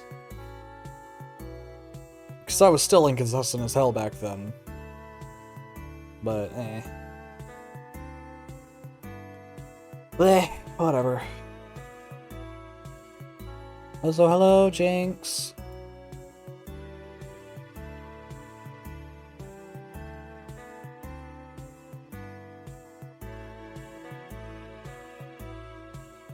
Anyways.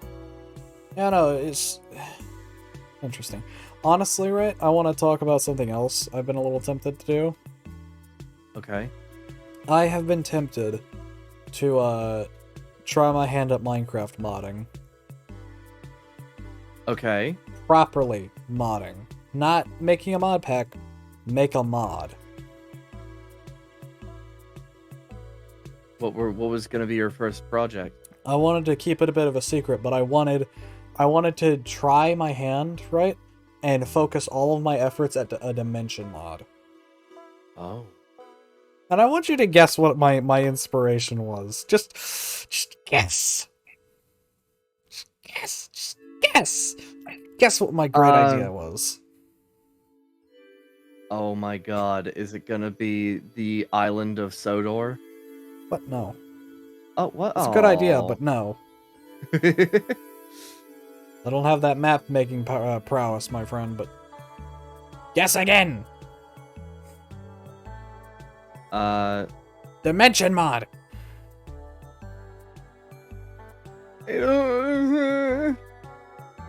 Mod, dimension, what would I make? I don't fucking know! God damn it. Literally, Listen, I've been so obsessed with this dimension for like the past week. It was our next topic on Lost Topic. What? SCP? I fucking don't know.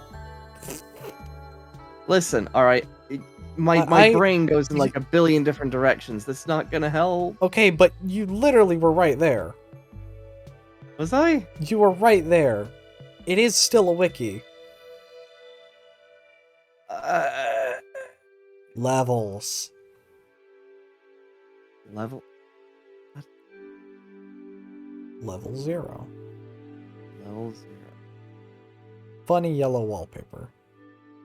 Oh, backrooms. There you go. God Okay. damn it. I'm sorry. It's just like it didn't. The thing is, there's already a backrooms mod, isn't there? Yeah, there is, but it doesn't mean I can't make one. There's like 5 of them. I can do whatever the hell I want. Besides, all of them are like missing that one. Okay. All of the mods, right, are missing something very important to me, and it is that weird random geometry that Kane Pixel's back room had. Right? So, Okay. hallway, like massive rooms that consist of just these weird pillar rooms, right?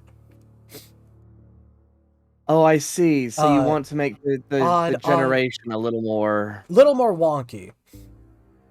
More Kane Pixels inspired, because Kane Pixel's back room, I think, perfectly encapsulates the feeling of that original image of Level 0. Hmm. You know? Like the odd, like, half walls every now and then, right? The odd, holes in the wall, right? That you just crawl through. The crawl spaces and stuff. The very slim, openings, right? Just in general, nonsensical geometry, which all of them have sensical geometry. Was difficult to do. I mean, there's no variation in height in the rooms. There's no variation in the walls. I think, Faithful Backrooms, right? The mod that me and you played, the server for. Yeah. Is the only one that even slightly got that because it had door archways. And that was the closest I think it's, like, any other mod has really gotten to that. You know? That is, I think, the closest any mod has really been to recreating that feeling. And even then, it repeats so frequently that it's honestly sickening because it's not as random. It's very predefined. It feels like the exact same layout for each area is copy-pasted over and over and over again. Like, there is no variation. It's not random geometry copy and pasted, right? It is the same geometry copy and pasted. Which is a bit of a problem. Because,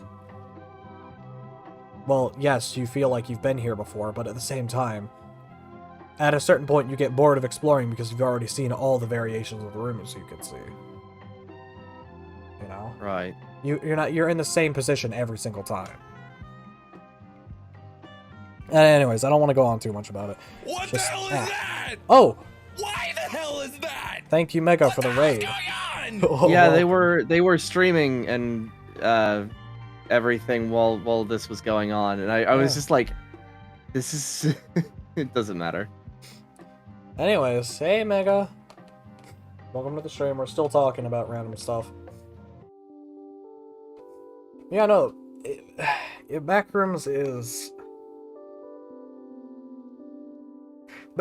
something I feel like needs... There's always something missing in the mod. Each mod I have played with so far is always missing one bit. Faithful is missing the polish of survival, right? Mm-hmm. And the, at least, bit more variation that certain other mods have. The Backrooms, right? Which is the one I was playing with whenever I had found the man behind the slaughter disc meme. Is better, right? But has less variation in the levels. And thus, I mean that in the sense that the levels aren't as distinct as each other. So they're very similar to each other and thus don't stick out as much and aren't as different and interesting as each other. Or as other mods.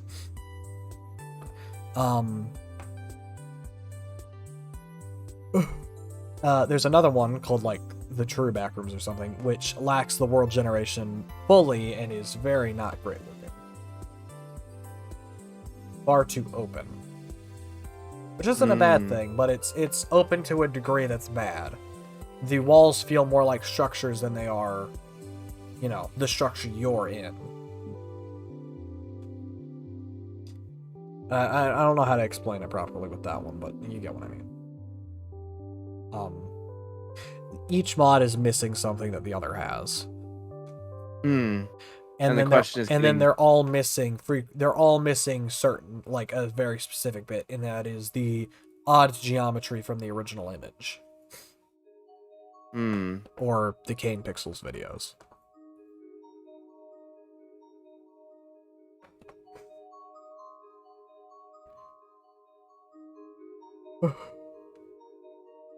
Raid. Augers. So then, how do you plan on merging them? Do you just plan on like looking at the source code of? No, I'm gonna build it from scratch. Okay. If I decide to do that. I haven't decided if I'm going to or not yet. I might not. Hold on. Hello. Oh, hello. How are you, Atris? I'm okay, I guess. That's good. Welcome to the birthday stream. Actually, it's my second time here. Well, yeah, but it's the birthday stream. Yes. That How? You know what? Maybe you need a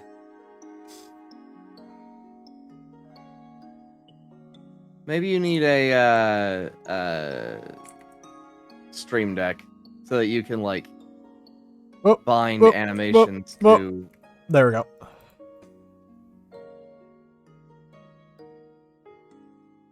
Just say bind animations to buttons. Yeah, but me. Thor's all over the place today. Yeah.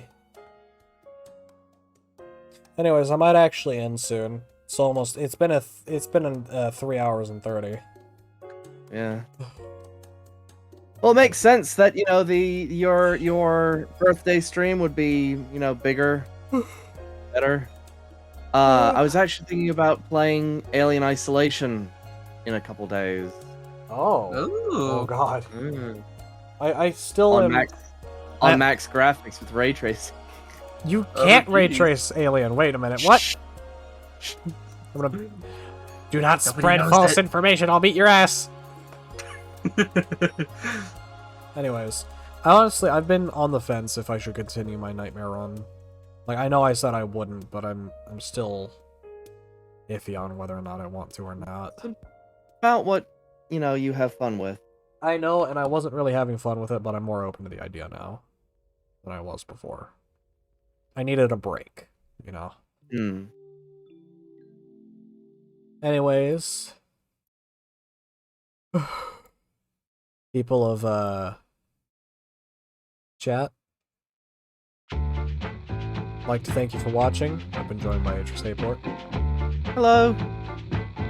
Don't forget Mega. And Mega Fight. And everyone else who's been in this VC so far. Tired. Bob, Tired, Pixel. I'd like to thank you for watching. I hope you had a fantastic day, fantastic night. Hope you continue having a fantastic day or night. I've been Sora Comic, signing off for the night. Hope you've had a wonderful day. I know I actually have for once. Yeah. Signing off for the night. It's Sora Comic. Goodbye. Bye-bye.